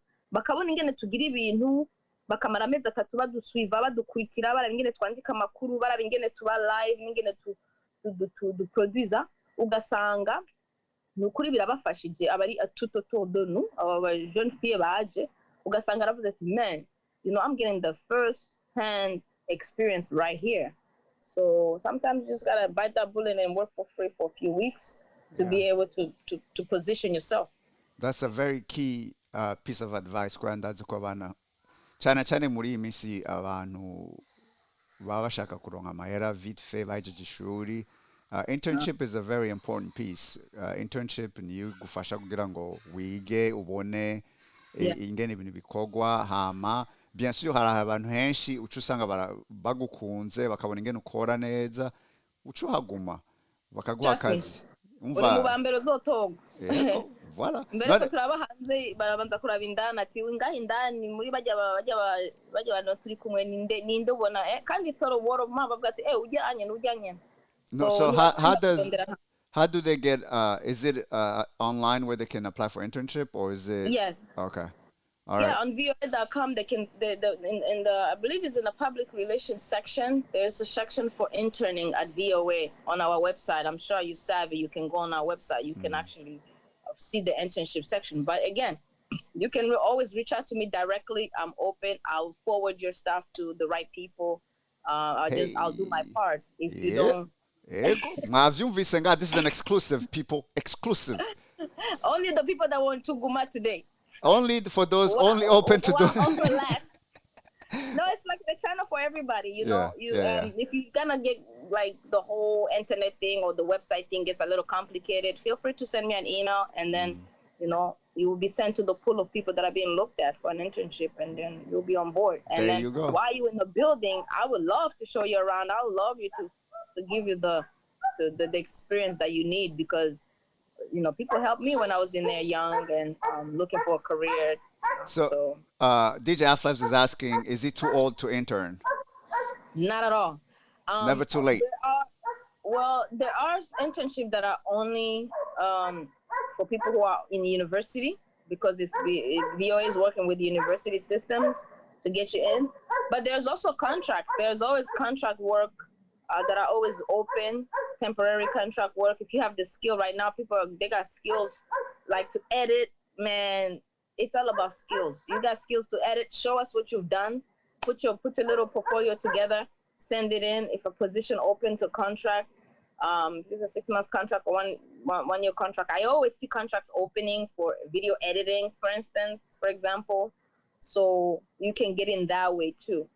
But in terms of the education system, yes, you gotta be in a university system. But the other way around, people can contact me, and then we can see the different channels that are available to come in the door. But I think right now people are learning things like from like to go. They're teaching themselves how to edit like videos. They're teaching themselves how to edit audio. They're teaching themselves how to shoot stories without having to have gone to school. Nobody needs to go to a university to shoot a story, put it together, cut. There's a lot of application, a lot of softwares that are doing it. So you got people that are just so skilled, more than the people that I've seen in the building, like struggle to do things. I struggle to edit stuff because that's not my skill. Like my skill is to put stories together, host shows and all other things. But if you have that skill set, they're looking for it all the time, because you know things are changing, times are changing. Everything is online now. Everything is visual, and people are looking for those that are skilled in that. All right, and Burundi on the map is saying, if you can send us the info when you are looking for video editors. I don't know if you can post it. I know. Yeah, I don't know. If it gets posted on our website, it's public. I'll forward it to you. You're right. Yeah. So I mean, you could share it with me, or you could share it with your people on Instagram. I don't know if your Instagram is private, but no, I opened it up. Oh, you did? Okay. It up. So you're right, and I am so glad we're talking about this, because a lot of times, abarundi ntidushika mu bice bitandukanye kuko turi bake nko muri izi organization. So I would love to be able to like forward the information in my community when it's available.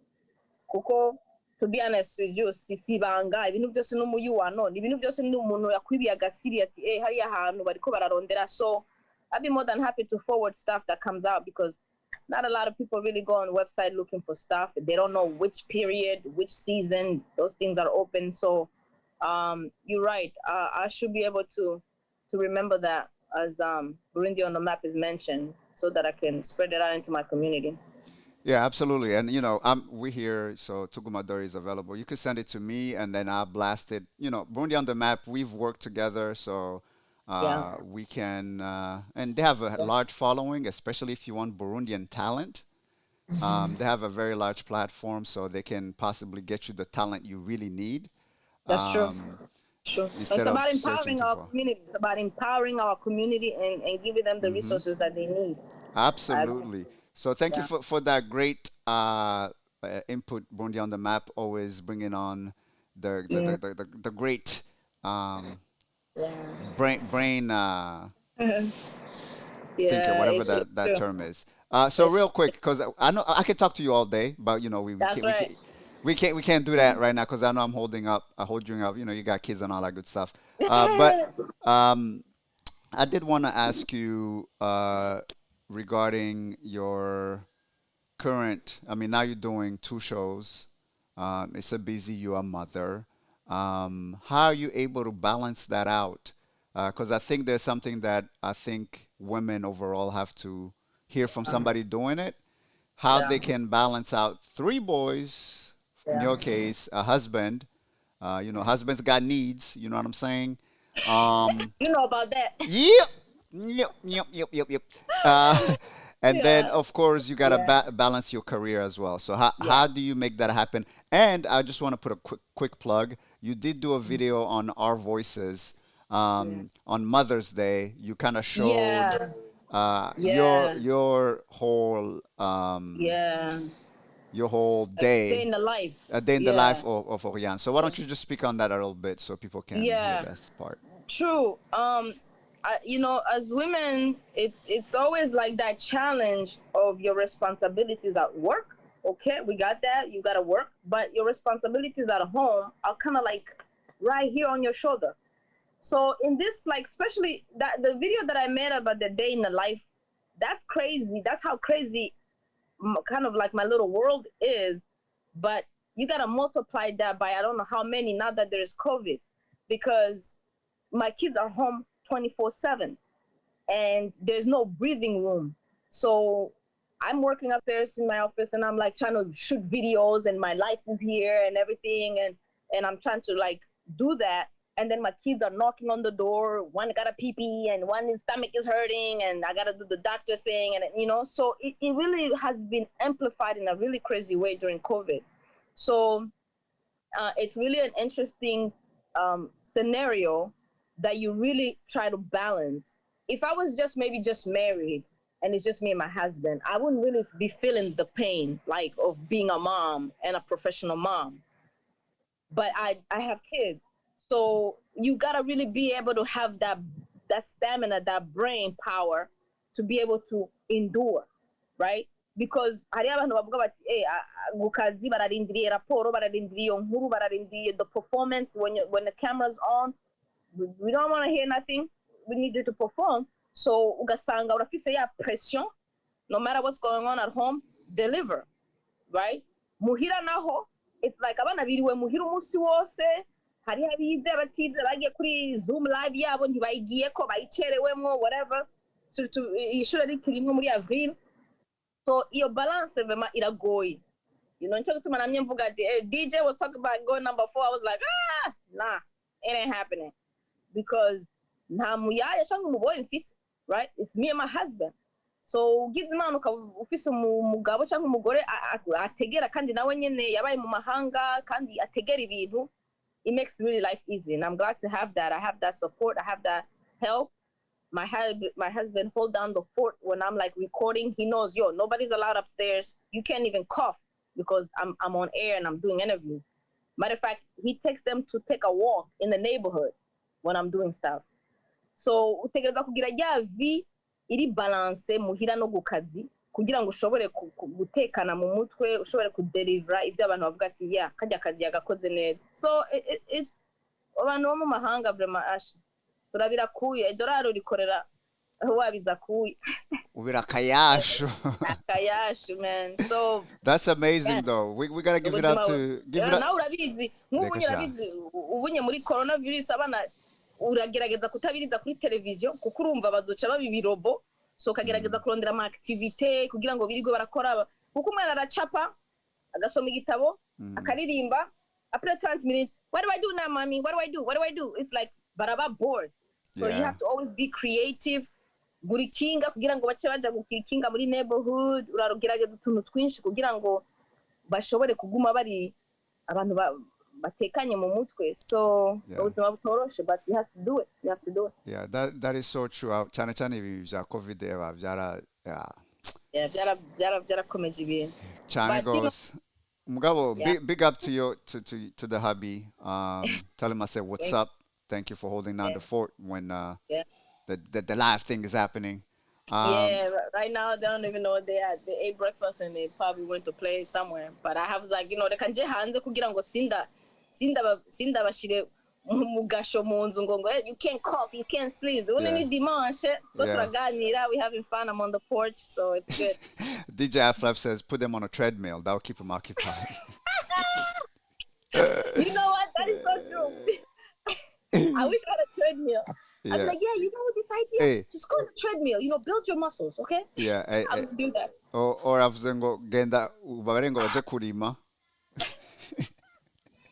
You know what? That's some good ideas. That's me take notes. Kurima with treadmill. Na treadmill. Kuko ndabisa akantu k'agatongo gatonya nce ndabarungika kugira. Yego vyakwere bagende batangure kurima. I'm gonna show them videos ngene babikora mu Burundi. Genda ukubita isuka gatonya. Voila.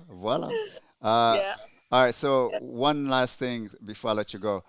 Do you have any projects that you're working on in Burundi or planning on working on in Burundi for back home? Pour le moment, no, kuko urumva coronavirus yarahagaritse ibintu byose. N'amayide umuntu aba afise vraiment ari kuri pause, So amuribuka kera narigeze kugira défilé de mode mu Burundi, yo kugira fundraising y'abana bo mwibarabara.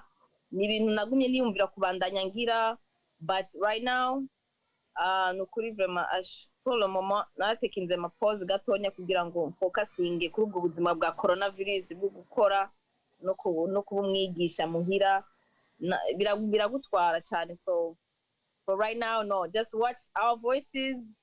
Every week I post it on my Facebook, I post it on my Instagram. Especially as young women, you're going to be inspired, you're going to be strengthened, you're going to be enlightened. So, watch our voices. That's what I would say is my peg off. So, tell us the time. Our Voices goes on live. What date, what time? Yeah, and every single Friday morning, 10:30, we premiere. So, if you are watching it from here, from the diaspora, we premiere on YouTube and on our website, voanews.com, every day at 10:30 a.m.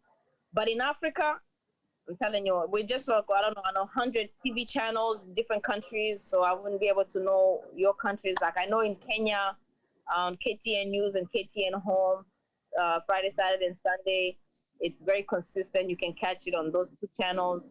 And in Uganda, we are on,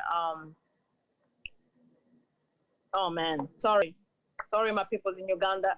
My brain is freezing, but NBS TV in Uganda, but all over Africa, it's on the different channels, different times. Sometimes they repeat it, but here in the US and in the diaspora and on our YouTube channel, it's every day, every Friday, 10:30 a.m. Eastern Standard Time. Awesome. So make sure you tune in to her shows. Urumva Auriane wacu si umuntu w'umupetite. Umva amaze gushika muri Afrique yose, muri Europe, bamaze ko umva abahora bamwumva ijwi ubunye bashaka kumubona n'isura, ukabona n'utwo tu dimples turi ngaho, hama Burundi on the map. Ugacishira Burundi on the map nyene murabibona. So the I love that name. Ali's going in on you. He's saying go focusing. Is that Kirundi too? Go focusing. Urumva biratugora. Media yavuze kare hari gihe gikama kikabura ugiformulating aho nyene. Ucreate amamo yawe nyene. None suko twabayeho. Uragiformulating. But mbere yuko tukureka ngugende ubandanye umunsi wawe. Nashaka kubaza niba hari advice woha nk'aba jeune fille burundaise bari mu Burundi boba bariko bariyumvira gufata akazi k'ubujournaliste aho botangurira ibintu vyagufashije ku buryo ugira iyo confidence mu jwi ryawe. Est-ce que hari moyen yo kumenya yuko ufise ijwi ry'iradiyo? Yeah, I think deja icyumviro kiri mu bwenge, you uvise icyo cyumviro, I think somehow you have the gift. Kuko franchement communication ni ikintu kigusaba kuba ufise un certain niveau d'assurance. Kuko gukominika ni gukominika. Udashobora gukominika urumva ntushobora gukominika. So deja icyumviro kikugiyemo yuko ushaka kugira uwo mwuga, c'est-à-dire que I believe that you have it in you in there. So whether you feel like you're shy, then that needs to be sharpened. But fata ngene bavuga internship, kumenyereza umwuga ahariho hose. Gerageza ugende kuri ayo maradiyo lokale umenyereza umwuga, ubabwira uti niba mutayifise je nzokorera kwa gusa, ariko I want to shadow a journalist. Ngende naho hari 2 fois par semaine ndagukurikire, ndabe ingene wandika inkuru, ndabe ingene wa interview umuntu, ndabe ingene akazi kawe kameze. Really, like that's what you gotta do. Niko ugomba kubikora. Kuko if the door is not open, break the door down. If there's no internship available, let them know, look, I'll tap some papers for you, but I want to be in the building and watch. So because sometimes they feel like you're a burden because you're coming, then they have to find something for you to do. Let them know you're an asset. I'll make some tea for you guys, but I want to learn, ndashaka kumenya. So fata abafise ama internship, abafise ama kirakame internship, abafise izo opportunity zo kumenyereza umwuga, abazifise zifate. Ego. Bate winjire muri zirya radio local, babaza uti eske murafise internship, murafise opportunity zo kumenyereza umwuga. Bakubwiye ati no, muri kano kanya no, babwire ati je nzoza nga anye kabiri mu ndwi, ndabatapira ibintu ku mashini mubikeneye, ariko ndakeneye. Break the door down, you know what I'm saying? Because a lot of times we just take the closed doors as if they're closed. But I guarantee you, if you come and you tell them this is what you can offer them, you hold the mic for somebody who's going to get some news, or hold the camera for them, they're going to be like, okay, yeah, you're going to hold the camera for me, cool, come. So find opportunities to get the experience that you need, so that I guarantee you put that on your CV. I know it's not easy for people, they need transportation and all of that, but when there's a will, there's a way. So gerageza abo bari local, mugerageza mufate uko kwimenyereza umwuga, especially in the fact that we don't have schools, journalism schools per se, that would teach you like the theory of it. But I tell you this right now, and as we close, journalism is not one of those places that you can go to school for 4 years and you say, yeah, I got this journalism degree, I'm about to make it happen. No. People want to know your skills. People want to know how you sound on radio. People want to know what you look like in front of a camera. They want to see the actual practical skill, what you can do. So it's not about like, just needs the journalism. Diploma ya journalism needs. I had number one, the gift, but I also had the skills over the years I learned on the job. So go, so gerageza abari muri diaspora nabo nyene fata internship, ugende udodore, ufate internship naho idahemba, bite the bullet, ukore izo ndwi 3 4 5 amezi 2 kwa gusa, wiga umwuga, and then you have your way in the door. And on that note, mwumvise rero abahaye advice for my people abashaka kwiga journalism. Kandi rero ikindi no hanura tuko turagenda, ikindi no hanura bigeme bari kuri, urabona twako turavuga kare social media isigaye ari a channel of communication. Abantu benshi barafise amashene, they've becoming the journalists, quote unquote, or they're becoming the anchors, quote unquote, by default because social media. Please, abigeme b'abarundikazi, gumana agateka wahawe nk'umwana w'umurundikazi. See, here we started talking about how we are the ambassadors because we come from a small country. There's not that many of us out there. Be the role models that you want the young girls to see. Okay? Nico kintu nashaka kugenda naco nyene nongeye ko abarundikazi muri online mugumya agateka k'abarundikazi. I'm not telling you what to do, but I'm just giving you advice, that as we go online and as we build channels and as we build communication means, let us show things that are build each other. They're also the things that are build our country, our continent, and our world. Let's not be doing foolishness online that is not building anybody, that is actually tearing our community out. So on that note, be blessed. God damn, she just gave you the mama advice right there. I wasn't ready for the mama advice. You gave me the platform, I had to do it because, like you said, She pulled the mama card on y'all. Act right. I've seen a lot of things out Damn there, it. man. So. Yeah, Nivzo. There are certain things. I mean, kids are expressing themselves. So, Yeah. social media, mugabo, we had ways of expressing ourselves. But right now, they're expressing themselves in a way sometimes, which is saying, it's kind of pushing the limit, which is okay. You can push the limit, but just think of the consequences. All right? Just think of the consequences of your actions. For every action, there is an equal or equal greater reaction. So just think about that. Abana bose bariko baragira ama video y'imyaka, il faut kuvyiyumvira exactement. Iyi video ngoma ndayishire ko yumvira exactement comment ça va aider ou pas aider. For the sake of Burundi and Burundians around the world. May the other thing I want to make sure I say, we don't want to silence you. Speak your mind, be creative, get creative, learn from your mistakes. So kuvuga yuko naho wowe ugize video imeze ukuntu ubunye c'est la fin de la fin. Mugabo iga yuko ubonye reaction fata note wandike okay ibi nagize neza nagize nabi ifoko la prochaine fois ndabigira uko unye.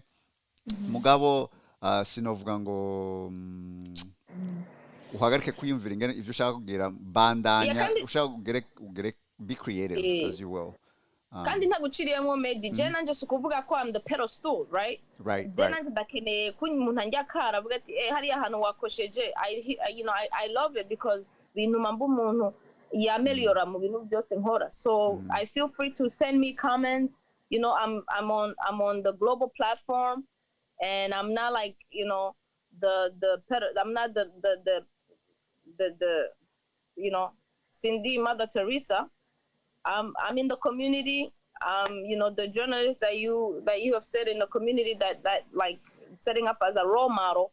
But I'm still saying, please send me a comment, DM me if you think I said something or I did something that just not representing our community the right way, and I'll be happy to correct that. Yeah. Ego kabisa urumva nibatangura kuza rero ni wowe vyivugiye.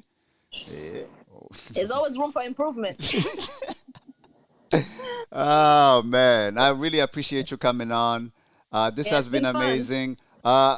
Diodone na Amos ndazi ko bari ngaha bariko baratwumviriza. Sinzi niba muzomugarura Auriane mugaye foko tubandanya ijya discussion mwe mwatanguye. Kubera discussion yanje no munsi nashaka yuko twiconcentra kuri representation. I want to make sure that abantu babona ko representation really matters. Nkingene nabivuze ge numva papa wiwe ari kuri Voice of America avuga ikirundi nivyo vyatumye mpindura mentalite yanje gatoya kuvyerekeye akazi no ku Murundi. Like I hope that abazobona Auriane ngaha canke bazomubona kuri tuvugane Tuesday yuko bokwibonamo ko umuntu w'umurundi kazi yashitse ubu unye yuko nawe biri possible nkuko yavuze umuryango wugaye genda umene sivyo umene ukubite hasi usaba icyo ushaka sivyo umva udasavye icyo ushaka ndazi ko abarundi akenshi turi timide turakunda kutavuga ivyo dushaka tugaca mu makode yacu ngo none wobuzi yuko hari akantu kazi kuboneka umva ndiko mbariza umwana wanje no be direct umwana wanje akeneye akazi ni talent fise est-ce que hari possibilité oui ou non bidashobotse okay umwana kujya Auriane yabivuze sindabisubiramo il faut créer ama opportunité yanyu donc nico mvuze kandi nuko mpeza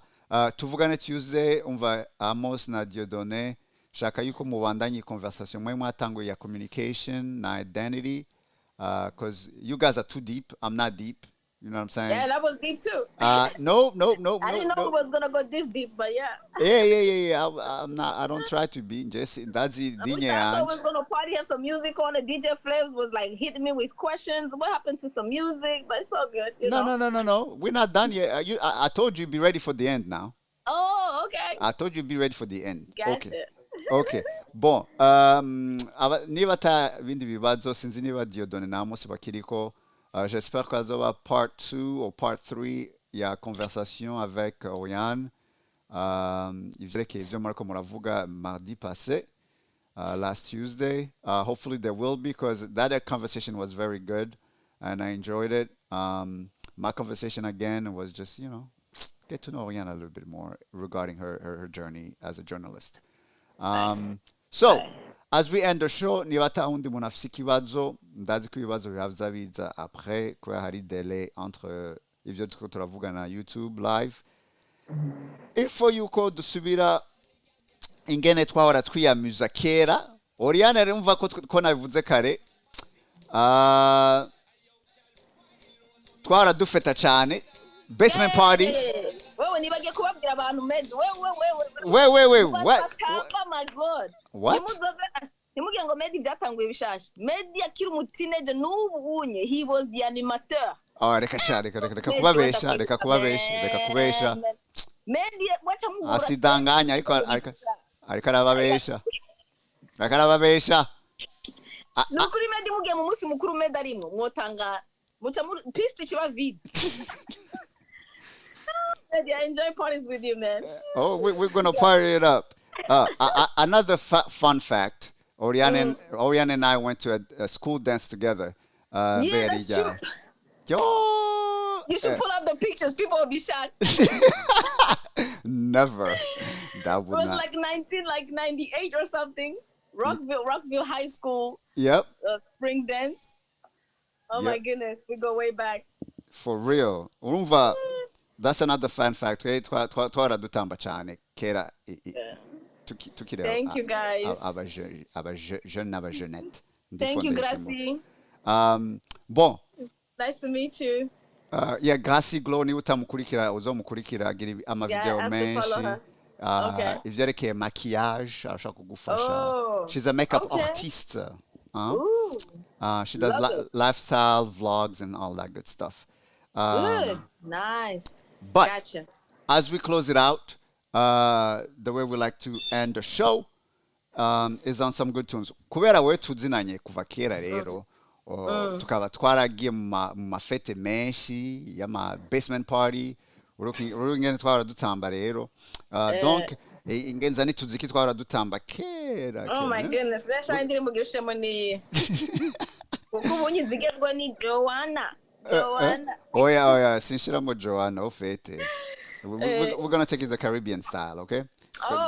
That's how we used to jam back in the day. All right. Okay. So let me. Oh my God. Yeah. All right.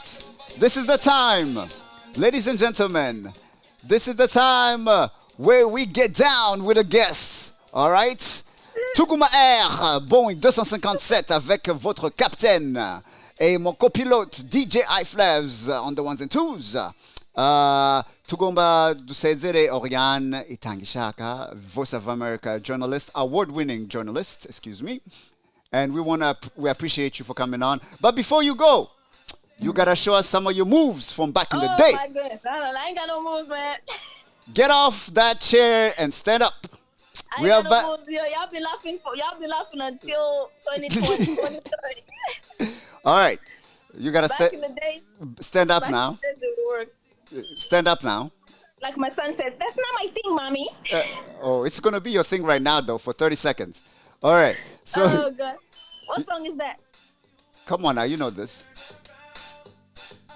You gotta stand up, though. No, I can't do it. Hold on. Time. Pause. Here we. Can't do it. Wicare nk'umukecuru kwe uri umujene reka kugira ivy'abakecuru ibi vyo kugira gutya anye ni ivy'abakecuru. You're gonna put me on the spot like that, Medi? Nuko bigenda Tuguma Air Boeing 257. Mu ndege abantu ntibatamba iyi ndege nta ntebe zirimo, intebe ziri muri sentire de sécurité yanje nga anyishaka ko intebe ziri ngaha ni nta ceinture de sécurité. Ni virtual chairs, huh? Iyi nta ntebe umva ni piste. Bon. Oh my God, Mary. Reka kwigira amasoni raba ubaye rouge. Yewe nukuri mbaye rouge, mbaye mauve. Ndiko ndarira sinenze ko biri ngona ariko hava nkupa. Navyo gukupa apara ku excuse ngaho. Bon, reka kuba umumama. Okay, ubu unyugomba uzimye mama Auriane, sivyo? Mama w'abana, my God. Ntaco arega ni entre nous, c'est juste les deux. Entre nous na internet. Internet yiko wapi? Na internet iriho. Okay, basi shiramo umuziki twumva. Umuziki uri pre. Wowe ndinde kuhaguruka gusa uva muri iyo ntebe wicayemo. Iyo ntebe yegezi yishire ku ruhande. Shiramo akazi kibase turashiramo. Yo bakagonga ndarusha. Oya, reka ivyo byo gufyina. Nta muziki numva. Rindira. Nta ngorane twaje.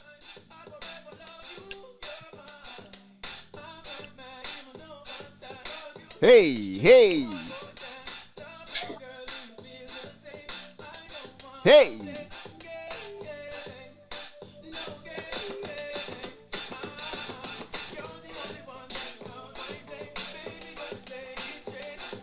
Reka kwiruka.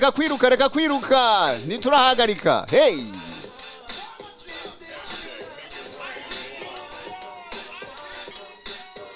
Hey, tunes. Oh my God, you went back. Way back. Oh my God. Hey.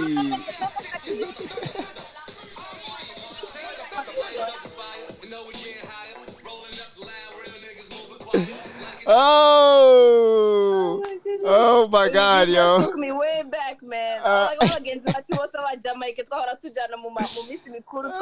my goodness. Oh man, twavuye kure kabisa. Can't believe you got me off my chair and started dancing. Oh my God. Hey, that's what we do each and every Sunday, right here live. If I get in trouble with my husband, I will just point my finger to you. Hey, d'ailleurs, we need to do an interview with him so we can get his side of the story. Oh my God, he's such an introvert. I don't think he would agree. Oh, I already know him. I'll make him. Give him a couple of glasses of wine. He doesn't even drink. He'll be like, "Oh, honey, no." Video. My husband is so funny. Video at the day in the life. Yeah. He's such an introvert. So we're shooting the whole house, cameras everywhere in the house, and he's in there, he's in the kitchen. And then after a few days, he's like, "Hey, wait a minute. Is that video gonna go public?" I'm like, "I just spent 2 days shooting in the house. What do you think that video was gonna go?" He's like, "I didn't know it was gonna go public." Yeah, it's gonna go public. Oh yeah, it's public now. He's shy. He's the shy type. He's a shy type. Good guy. Yeah. Good guy. So I really want to thank you for coming on. Thank you for being a good sport with the dancing. We do this every Sunday. You know, everybody, we don't tell them they're going to dance, but they dance. So if you've been following Tuguma Dori, you know what's going to happen when you come on the show. Lord of mercy. It's not to intimidate you, but we want to, because music really brings people together. Dancing brings people together. So we like to end it on a note where we ended on a good note of just fun. You know, joy, music. Gotcha. Right? Gotcha. So we appreciate you coming on. Prepare next time. Yeah, next time make sure you bring take those moves out of the box, put them back on. They're in there somewhere. And then we could bring the party like we used to. Thank you so much, Mary, for the opportunity to chat with everyone, and appreciate absolutely. it. Thank you DJ so Flav. much. DJ Iflevs again. Thank you for always being the support. My people in the chat, Burundi on the map. Tuvugane team, so Amos, Diodone, Annie, Rita, who else was in here? I don't know who else was talking. I can't read out all the names, but thank you so much for tuning in. Make sure you tell your people each and every Sunday that we are right here on Tuguma Dori's channel, and we take the plane, man. We take our Boeing 257, we take it all over the world to meet these amazing Burundians. And today you were introduced to an amazing journalist. I keep forgetting. Award-winning journalist, Auriane Itangishaka from VOA, and also host anchor on Our Voices, which you should tune in and watch. All right? Thank you so much. Tune in next Sunday, same time, same place. Auriane, we shall see. We need to come and visit, see the kids too. Sure thing, for once sure, this, for sure. You're down the street. All For right. sure. Thank you so Thank you. much. Appreciate you. And with that, we are going to roll out on the tunes. Of course, I gotta keep my music pumping. Hey, booyaka, booyaka, booyaka.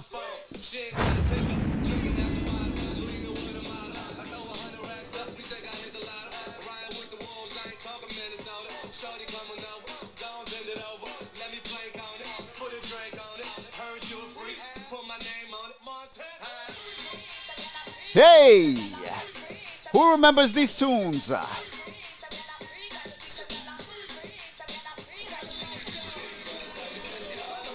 Hey.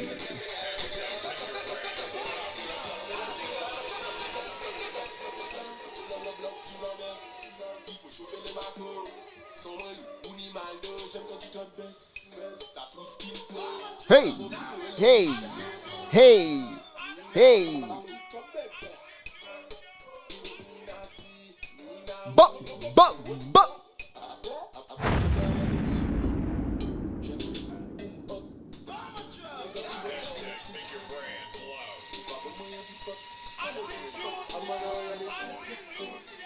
All right, y'all. Thank you for tuning in.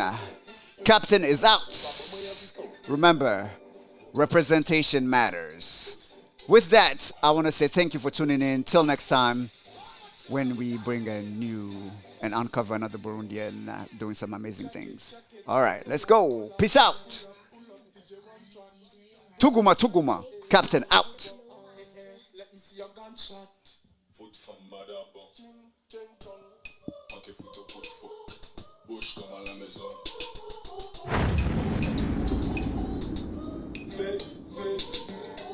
J'évacue mon stress, 666.